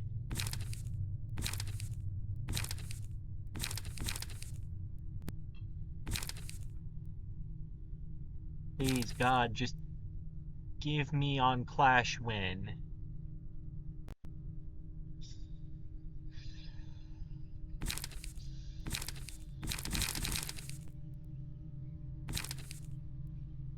Critical moment is an option. The same way shoving stab is one. It's not great. On hit, deal burn to each other. Combat start. Take 10 less damage from burn for this scene. On hit, damage increases. We don't fucking hit though. On hit.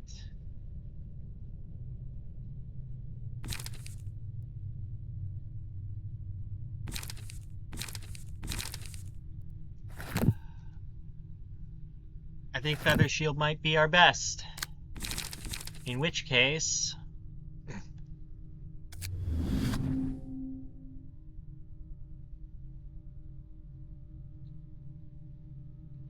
yeah. But the thing about shoving stab is it does its best work against ranged pages. And the only ranged page Greta has staggers you on use. Greta does a lot of melee pages, and a lot of it is, like, it's not good for us.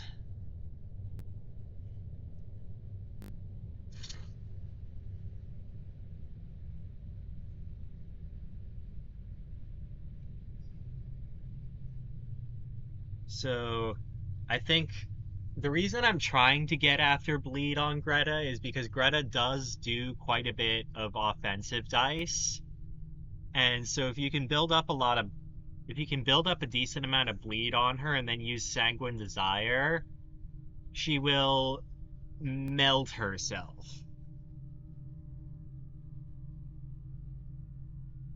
The problem is getting the bleed on her when I can't hit. I think I'm probably going to change the code that I've written for this in an official release so that offensive dice work based on unrelenting instead of the way that they work right now. Critical moment. Final stroke does too, I guess. Yeah. But it's, hold up. Final Stroke is a Bayard page, though, right?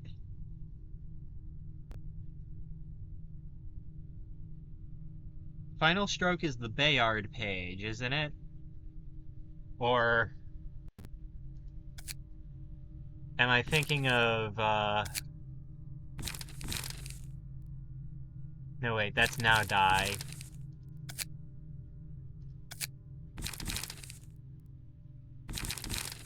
Yeah, I think Final Stroke is the Bayard.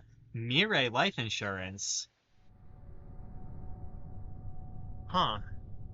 Yeah, I didn't do them either because they also didn't have all that much good pages. Like, Mireille herself, the same as Bayard, Mireille herself has speed 3, so that's like a decent backup dancer because it's speed 3 instead of speed. So you get one more dice slot, but it's not like great or anything. So I didn't really waste my time on it.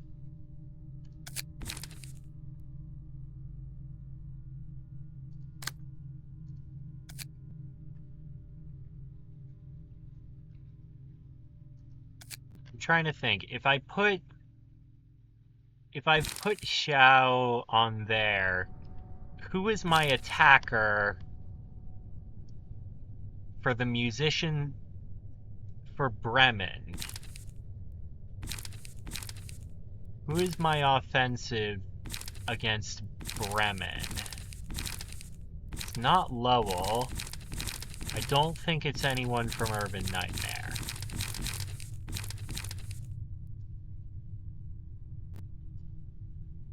don't think it's anyone from Urban Nightmare because Eugen has too many passives. 1, 2, 3, 4, 5. No, wait. Eugen might not have too many passives. Oh, wait, but Eugen has a broken speed die all the time. So that's bad a different way.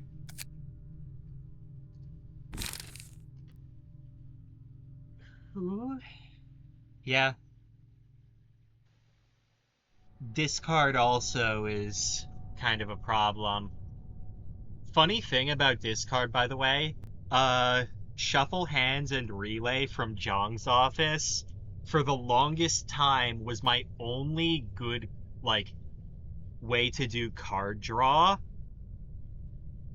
in order to keep my decks going even a bit until I beat Warp and I had access to charge. And even then, it wasn't that I beat Warp, it was that I killed one of the backup dancers on the second act of Warp, so I got access to Leap. And that let me stop doing bottom deal, shuffle hands, relay, just to draw cards.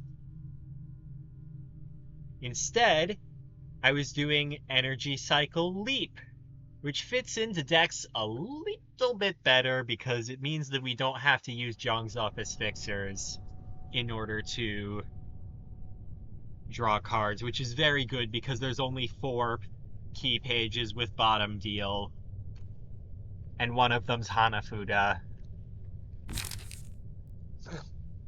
Who the fuck do I use as my attacker here?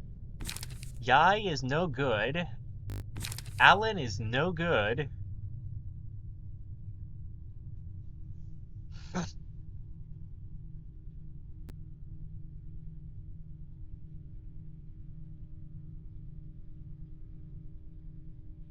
Jan is meant to back people up. Nikolai is a supporter. I think it might be Harold. Like, he's not got much going for him, really, but I think it might be Harold.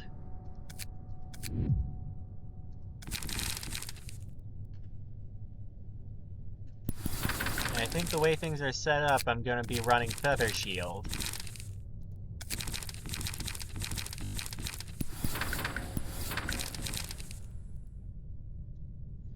So, if we're running Harold for certain,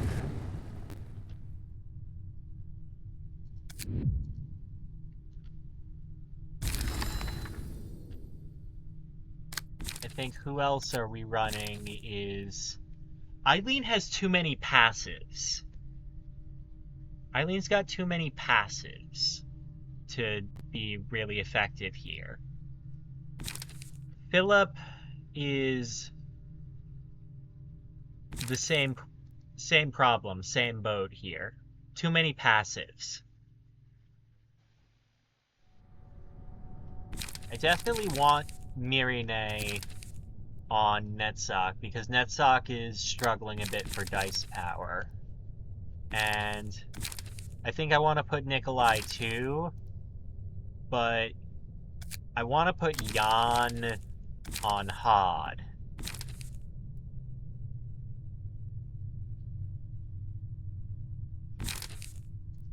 And I want to put Esther on Hod.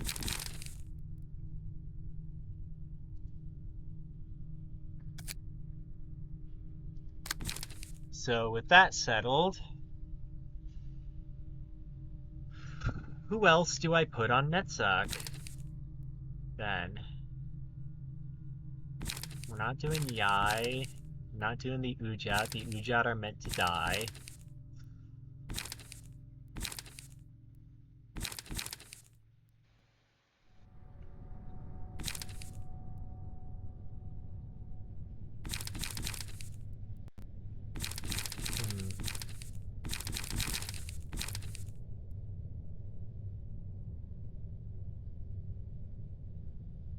Speed 3.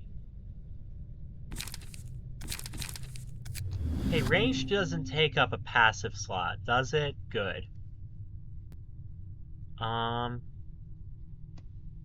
Let's see.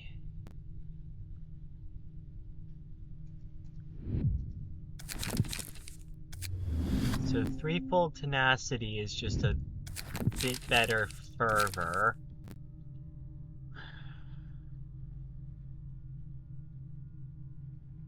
Kalo. Yeah. Melee only Kalo, the way that he's not built to be used, but like, honestly, he's not even that great.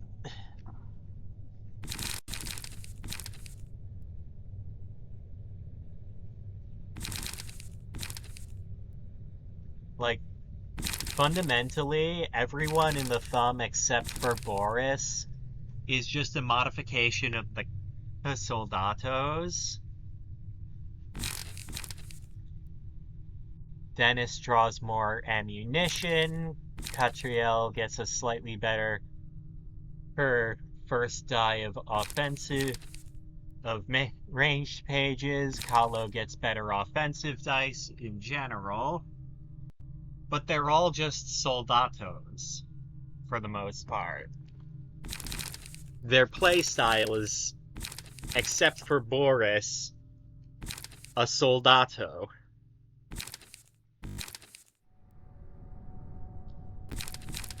Who in the hell do I use to back up these other two?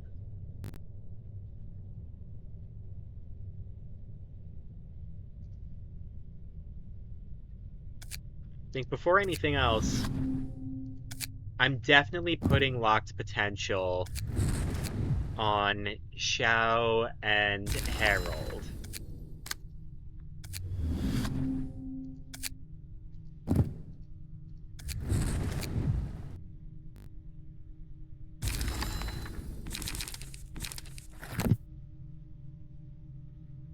So my usual deal here is Skim Priest is Eye of Death, Skim Prescript Battle Ready. And I guess I've got room for Dark Cloud Blade now, too.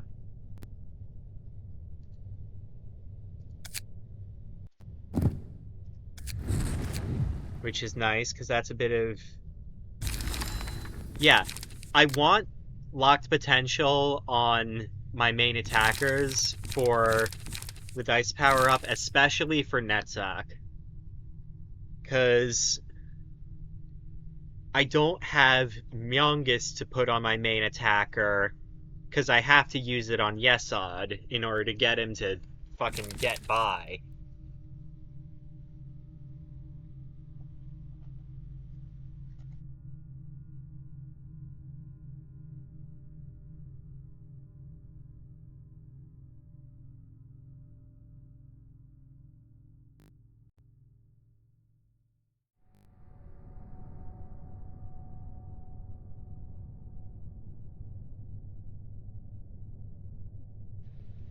Yeah. Looking at the clock, it's getting a bit late. I don't think I'm gonna attempt either of these. I'm just gonna put together the decks at this point. I might play around with the decks just to see what I've built. But like, Philip and Eileen just have too many passives.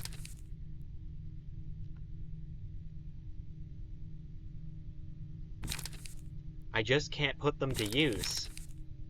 I guess I could run Hana Fixers as a backup dancer.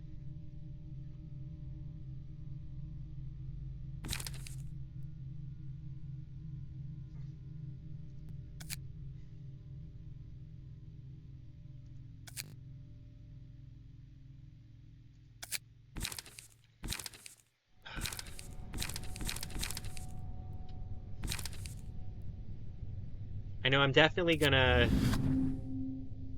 try Intentional Stagger Survivor.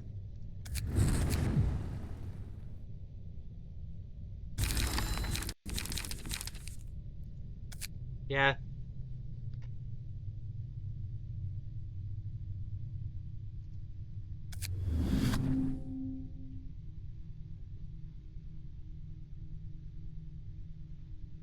Alright, the thing about Philip is Plume Discussion is the only one that we get any serious use out of. And we only get use out of it for pet me strats. Because it's deal burn when hit. Both Overheat and Volatile Passion boost offensive dice power only, and it's...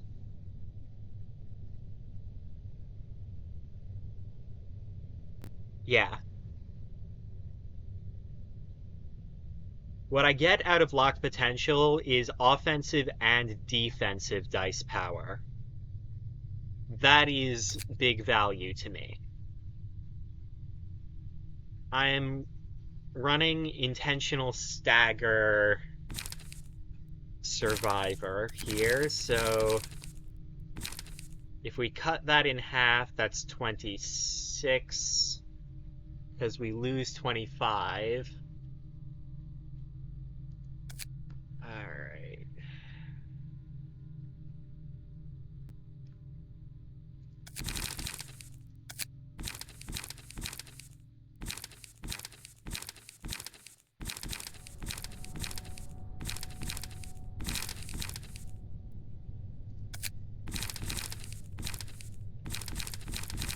I know normally with that build,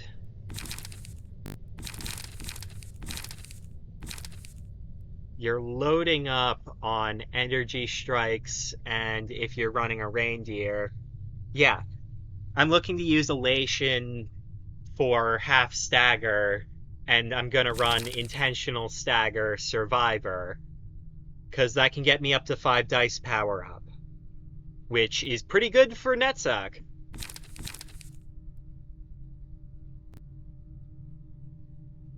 I think that's my replacement for having... I think that's my replacement for Myongist on Bremen, is Intentional Stagger Survivor.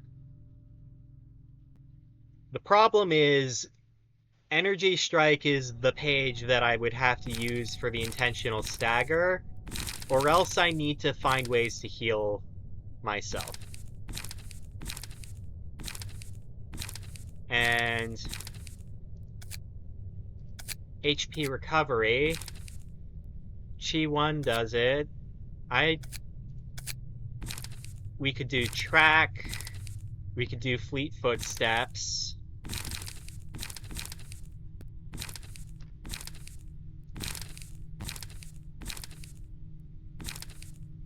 We've got the arias, obviously.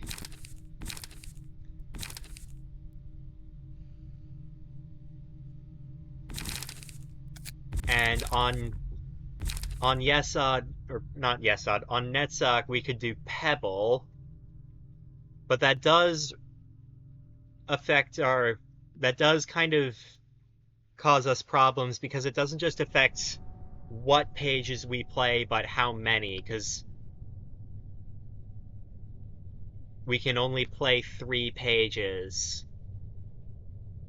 per turn, like that. Which, I mean, I guess I can work with, honestly. Let's see. So we can't actually use Incomprehensible, which sucks, because Incomprehensible would be great. We want to get Elation and Pebble, basically.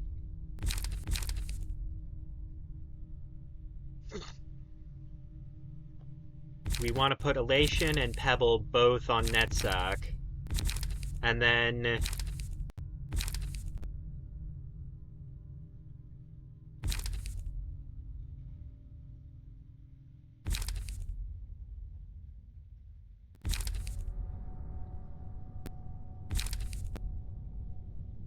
I guess we could run Flower Petals, though I don't like that because it deals stagger resist.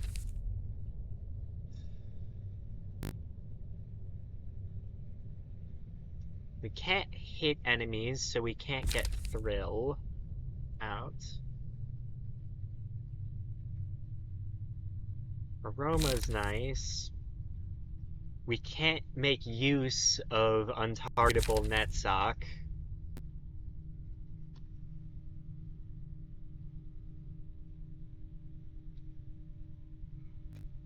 Ooh, actually, we might not need Pebble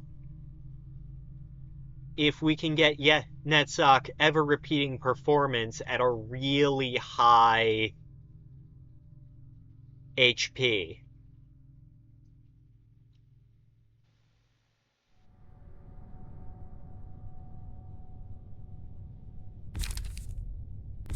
Because we can set up Survivor and then restore. Nah, but ever repeating performance is single use though, and we want constant ability to heal.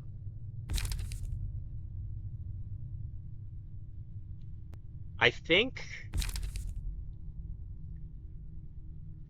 Bremen has shimmering, so we can't rely on the finale to get us anything there. Spring's Genesis, we can't hit, but also the untargetable would be bad. Fervent Adoration, I think, is our preferred level 3. You can clone ever repeating performance, but the problem is that it's single use. So no matter what, you still have a limited number of uses. You know? Like, it does give us more uses of it, but only so many.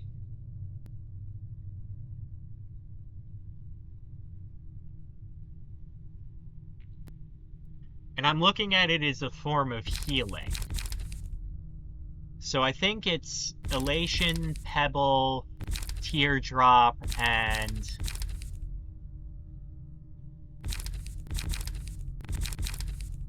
of the level 3s, Incomprehensible's useless.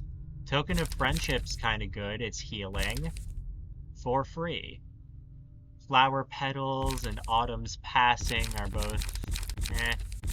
We're already taking Teardrop, and ever-repeating performance could be good, I guess. And then we want to go for Fervent Adoration. I think ideally it's either ever-repeating performance or a token of friendship. Incomprehensible is fine. Flower Petals is better than Incomprehensible.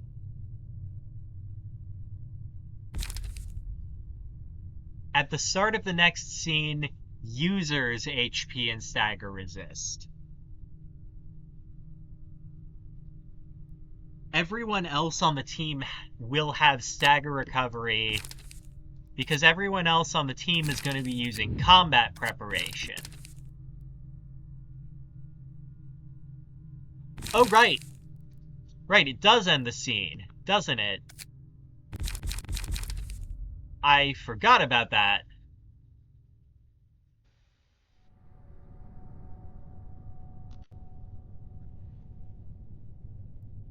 That would be kind of useful, I guess, but, like, it's a problem of just...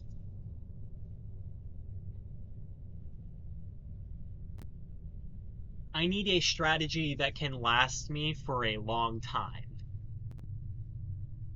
My goal here is to kill the mooks and have it so I just have Bremen left to deal with. Because if I just have Bremen left to deal with, then I can keep everyone doing alright. And I can fuck Bremen up real good with netsock.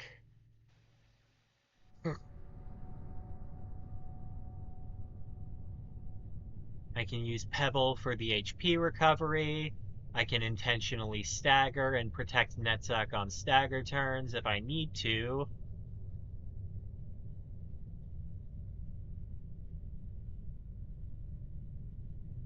I guess I could use ever-repeating performance to end scenes where Netzach staggers in order to get free survivor pops. But that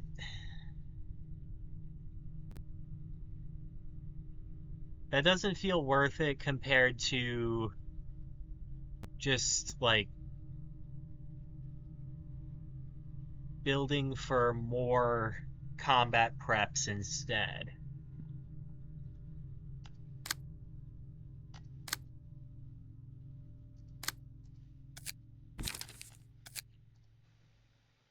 I think I'm definitely putting my fourth as a Hana fixer on both floors, and my fifth,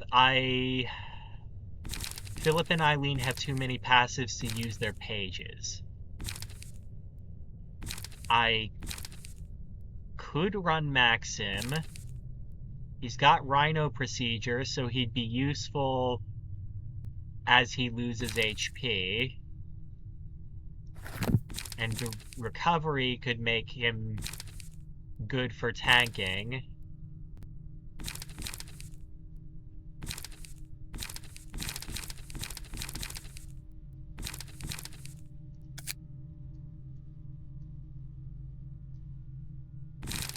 Lowell's not all that great. Paolo's fine, I guess. Chun and Miris don't get much good for us.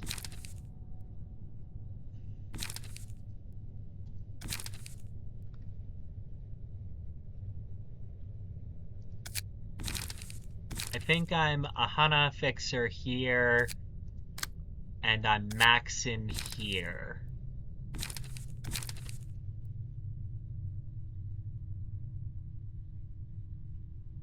Yeah. If I were to use ever-repeating performance, that's how I'd use it. It's just a matter of, like, I think that's a worse use than Token of Friendship just straight recovering everyone some HP.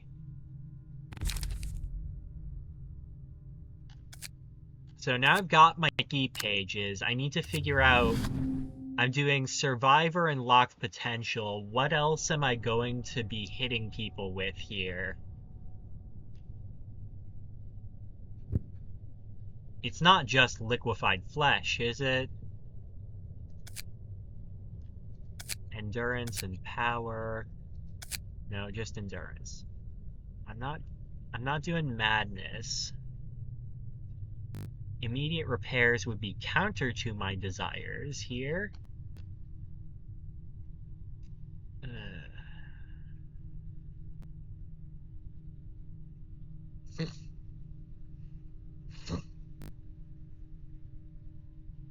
If I had the space for it, charged shield and energy discharge would be good, I guess, but I don't have space to put charged shield to use by adding one extra in. And I'm not in control of which pages I can use every turn, so I can't really, you know.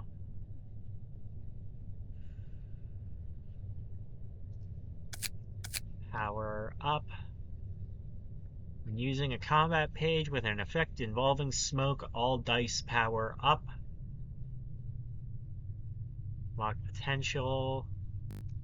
Offensive dice power up. Pierce dice power up. And we've got mercy. Offensive. Offensive. First offensive. That's fervor. That's stiletto, fervor. Thought gear. Thought gear.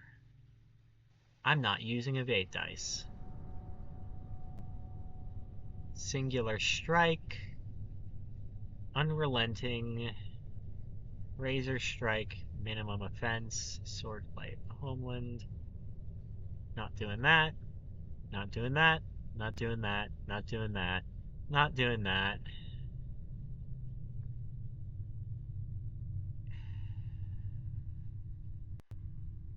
I think it might just be liquefied flesh. I think liquefied flesh might just be the way to go with that one.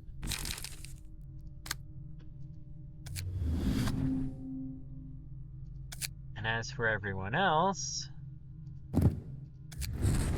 Wiener,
locked potential would be preferred over your shield because in the long run, dice power up is better than just dice power up in the long run, especially because locked potential comes out relatively quick for how long these fights will take.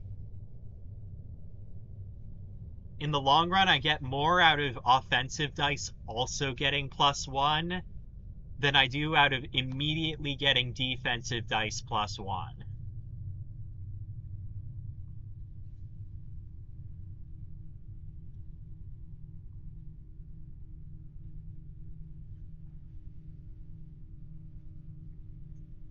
The idea is that if my offensive dice can clash decently, then I don't have as much of a worry about like the last page of Feather Shield, or maybe having to use Leap to clash a bit, or the second die in Graze the Grass.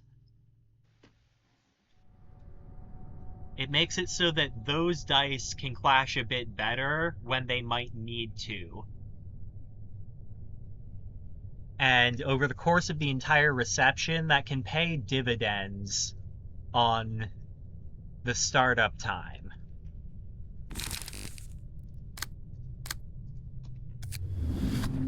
You're locked in already, so we're gonna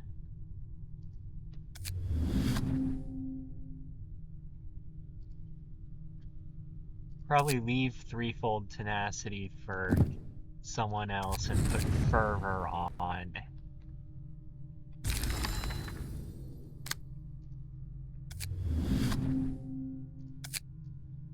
And we're Liquefied Flesh, Leaner Bloodier,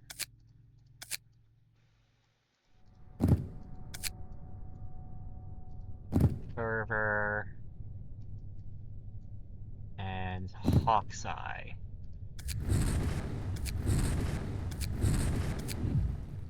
Because this will also help Netzach, who is intentionally going to be taking damage and eating some shit. This will help him with survivability a lot, too. Now we're Leaner Bloodier, Liquefied Flesh, Hawk's Eye, Fervor.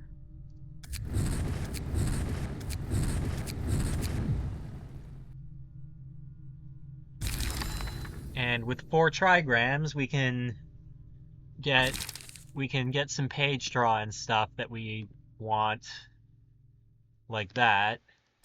Those will help us a bit with sustainability.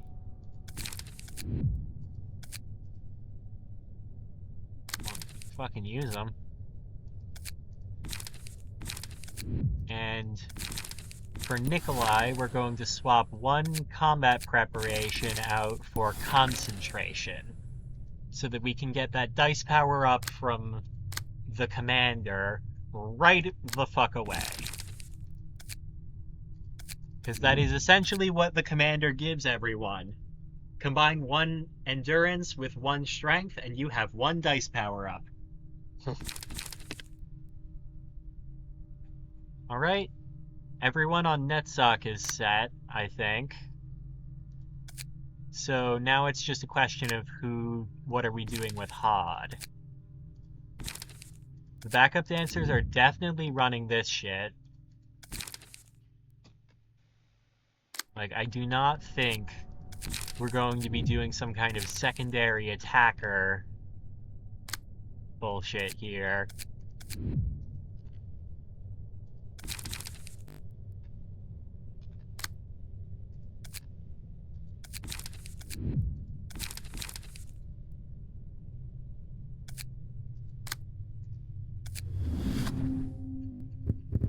Oh, right! I remember now, Nikolai was originally running Deflect Assault instead of Dark Cloud Blade. But we're getting to the point where that block die is kinda not enough. Not worth it. Better to make our combat preparation a more viable clash with the first die. Because now Nikolai has a 6 to 7 on that. Which is really important. Alright, so Hana for All is through combat pages. So, essentially, yeah, Greta doesn't stagger, she takes damage. That's why I'm considering using social distancing when I would normally never fucking do that because I don't want staggers. Speaking of which, I gotta actually just take a quick look, read through Greta's page again. 500 stagger resist. We've got Nuovo Fabric, which is the better grit that costs 3. So there's Shimmering. Start of each scene, exhaust all pages, in hand and deck. That's Shimmering. Regenerative Cells. Gain 20 resilience. Every 5 scenes, purge all status ailments and gain 10. Gain 3 protection each scene. Take plus 3 additional damage from attacks while afflicted with bleed. Essentially, while she has bleed, yeah, 500 to deal 100. And gain 1 strength next scene is the thing, though.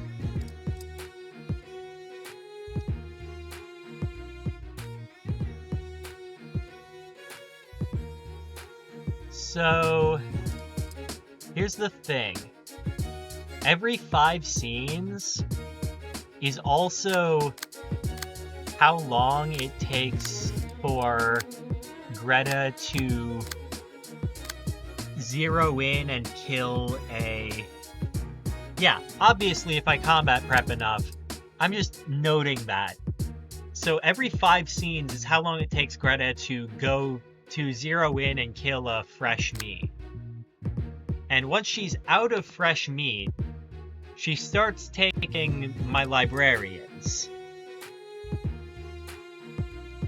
We hate that.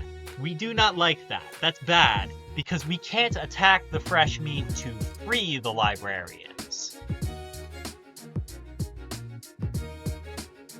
That's not good for us. That's very bad for us. We do not like that. At all. Not one bit.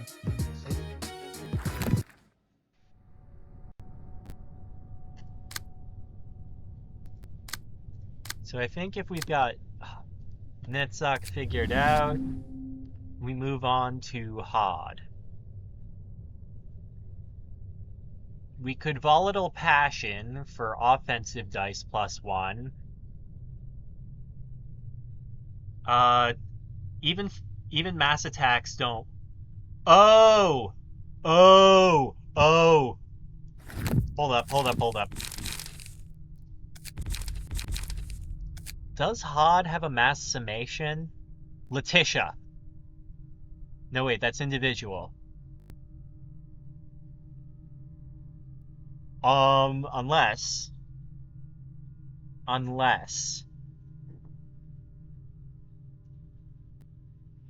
Yeah, pages don't activate if they don't have dice.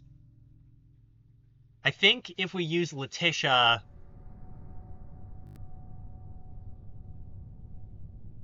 And the other thing is that because it adds small gift...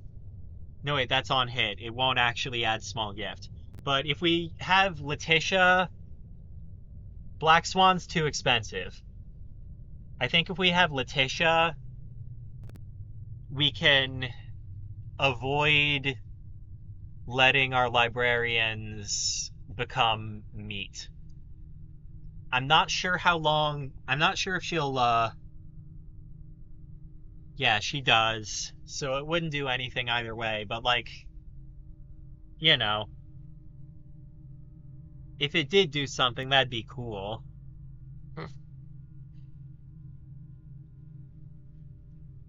But like, I think... Unless I am quite horribly mistaken, we can use Letitia to break the die on the ranged page, and then it won't actually activate, and so we won't get someone converted into meat. And unless I am very fucked, then the next turn she will not use her fresh meat maker page, because who am I kidding? I have no idea unless I look at her shimmering. Unless I look at the code for her shimmering. I would just have to trust. So here's my question. What else are we going to put on Hod? We've got lock potential already. So it's a question of... We've got locked potential. We've got fervor. We'll have dice power +1 from 9 Children of the Dragon. Ooh, that's bad. That's rough. That's not great. I hope it's not like that, because that poses us a very big problem. Because you see...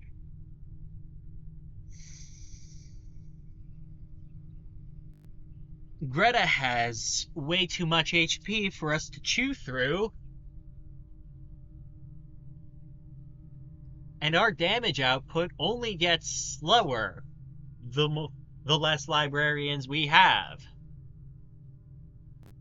Hell, if we drop to 2, maybe even 1... Oh right, Xiao does have mass attacks. I could do Pulao, or Yazi, or maybe even Taotie. Yazi is probably the one that I go for first. Pulao is great. It won't actually have its effect of making Greta weaker, because it's not going to hit, and it's an on-hit effect, but Pulao is great because it's only 2. Yazi is great because it's 4, and we can recover that kind of light decently well. And on top of that, we get 2 dice power up the next turn from it. And Taotie is pretty expensive, but we can fall back on it. Now I'm really happy that I chose to put Xiao on this floor. I didn't even think about that.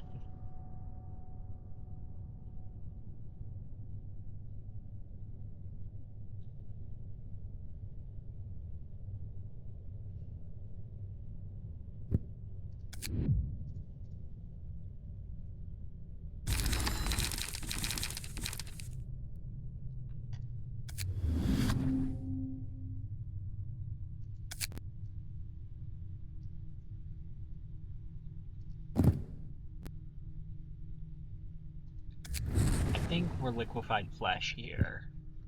And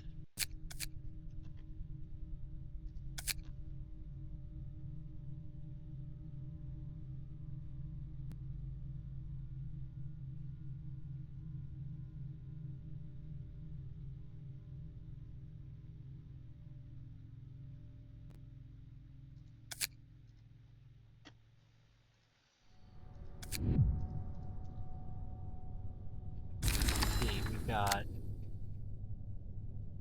1, 2, 3, 4 left that we need to apply liquefied flesh or your shield to. And we've got 3 liquefied flesh and 3 your shield. So I can do lock potential liquefied flesh your shield on Xiao. I didn't think of it. I was doing Xiao because I wanted constant burn and dice power up, and she's just the best attacking page I have left, too.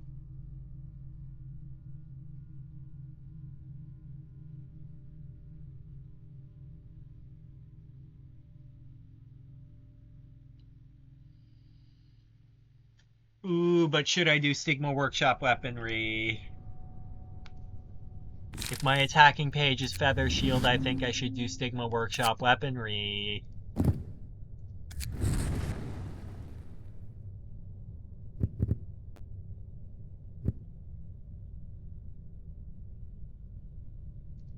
And Light of Daybreak for the extra stagger damage!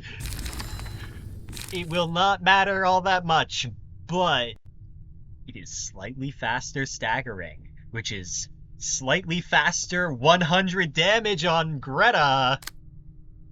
Alright. Let's set this shit up. Bloodier.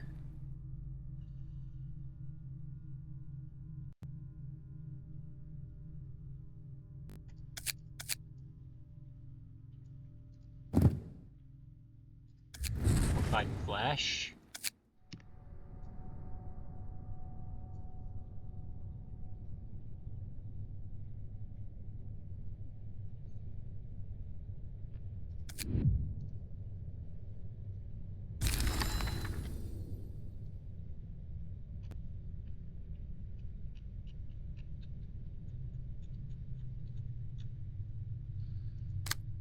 Maxim wants to be maxed out on charge.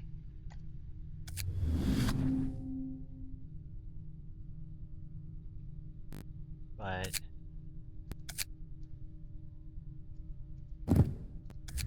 bloodier. Liquefied.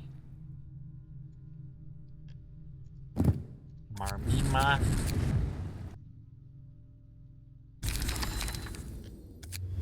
Wait. No, yeah, no, you haven't got room for another passive.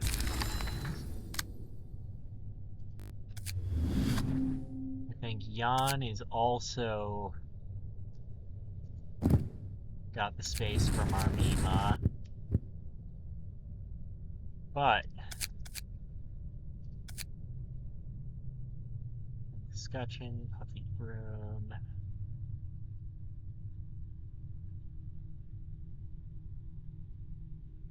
Broom, triple R, Scutcheon, minimum offense, Puffy Broom, Grace of the Prescript, acceleration, Broom, not great. Meow meow, improv drumming, bzzz. Open Wound, Twist Wound, that stuff, Moo. Deep Wound. Upon winning a clash with offensive dice, inflict 1 bleed. Next scene. I don't think this is worth it. I don't think it's worth it. I don't think we get that much out of it. However,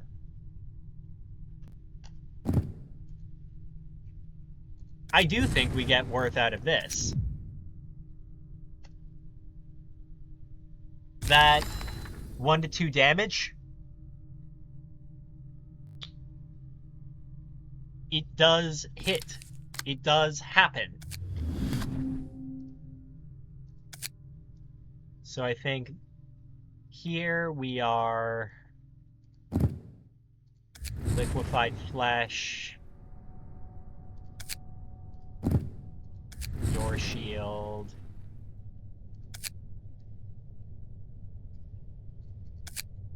your bloodier,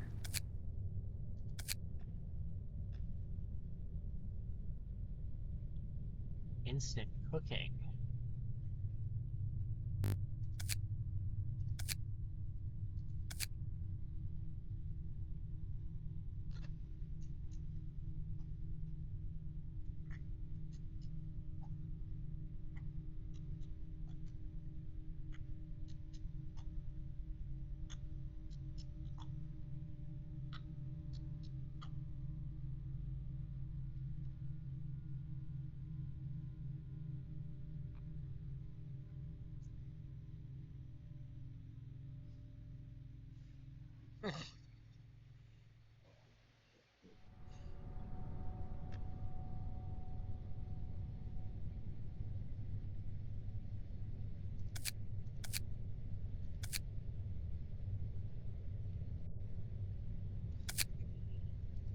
Instant cooking.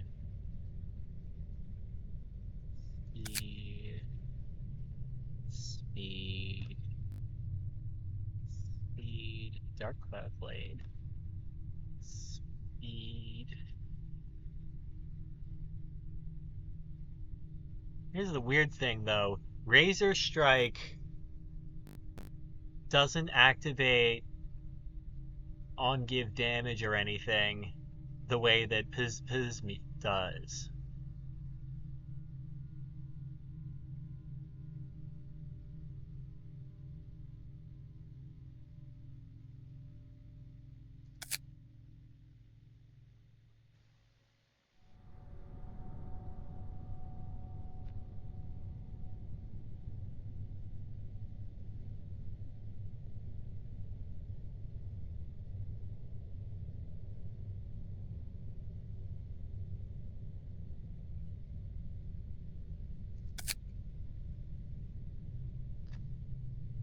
Chink in the armor.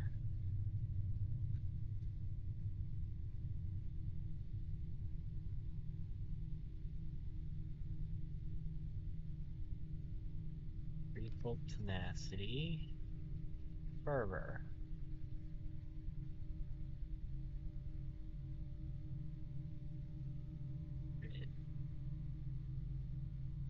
Vigilant Peace. Great Mountain. Mercy.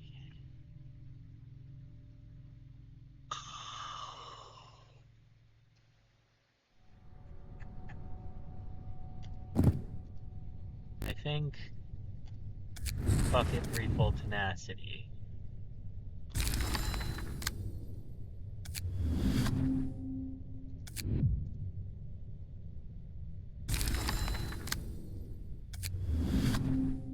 Actually, no, I don't think that. I think it's Piz to Piz. And you will liquefied your shield.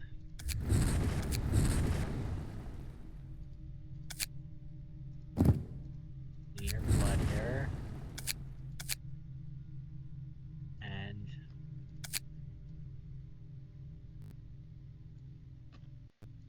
also Piz to Piz.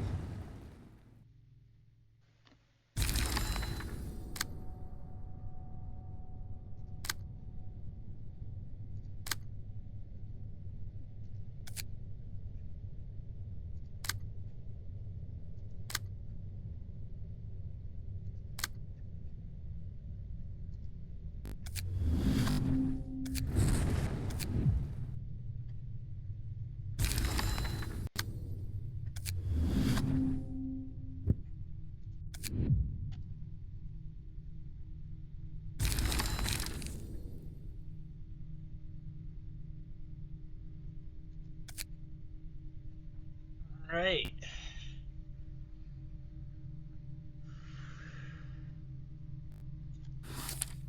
Just an experiment here. I would love to see...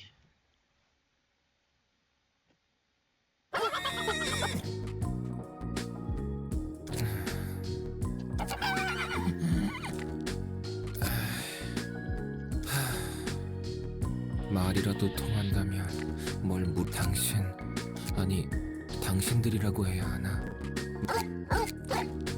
전 궁금했어요. 지금 이렇게 이런 방식으로라도.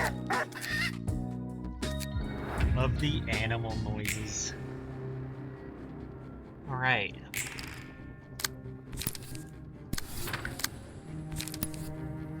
Page draw first turn every time.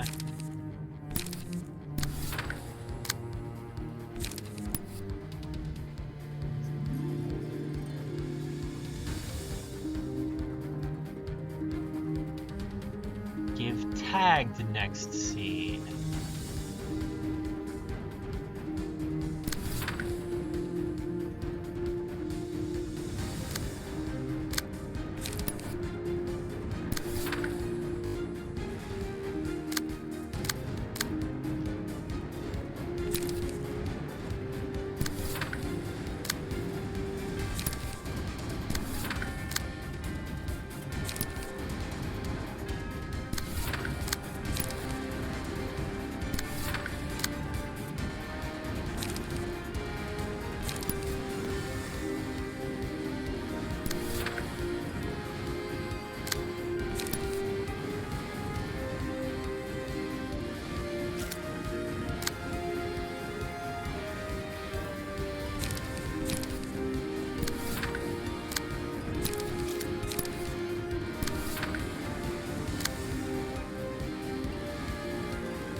Strength to the lowest ally, strength to 2 ally.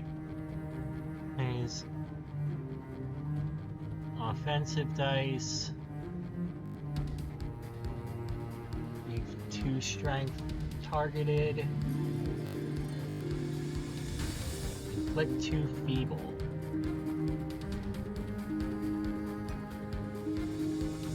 The character with this status wins a clash against a die on a combat page.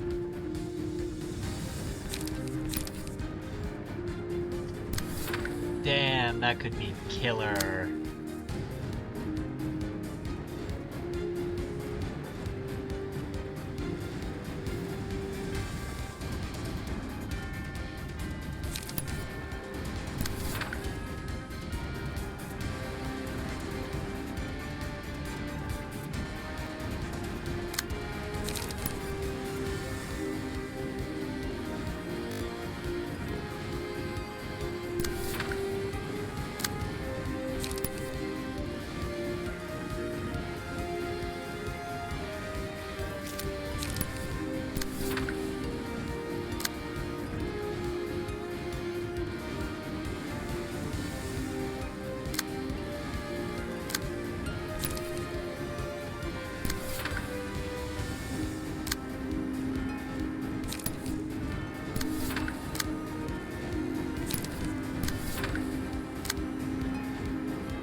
Alright, we've got Arya's courage now.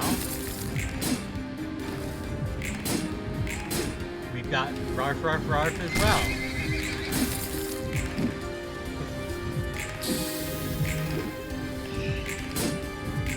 So now we can, at will, enfeeble someone. Quite nicely.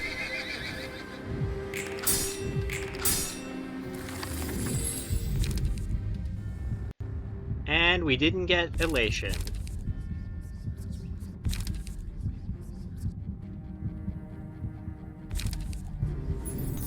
Fuck it, laughing powder.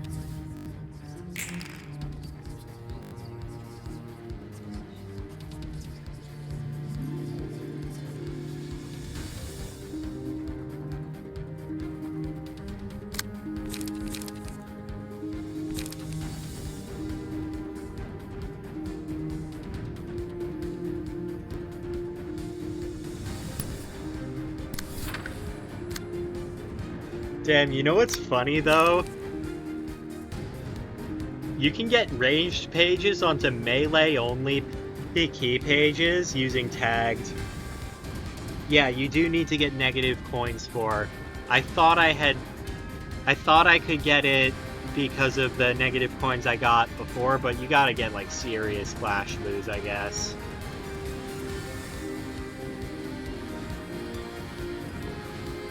Anyways, now I know that. I vaguely knew it before, but now I really know it.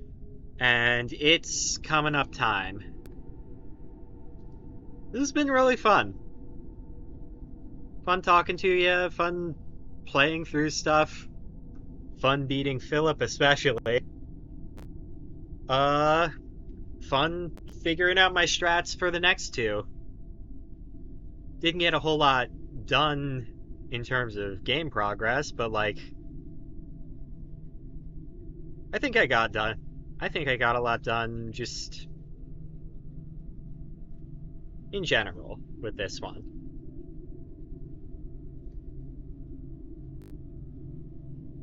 Thanks for coming out. I'm gonna go now, I think. It's coming up pretty late, and I'll see you next week. As always, wherever you are, good night.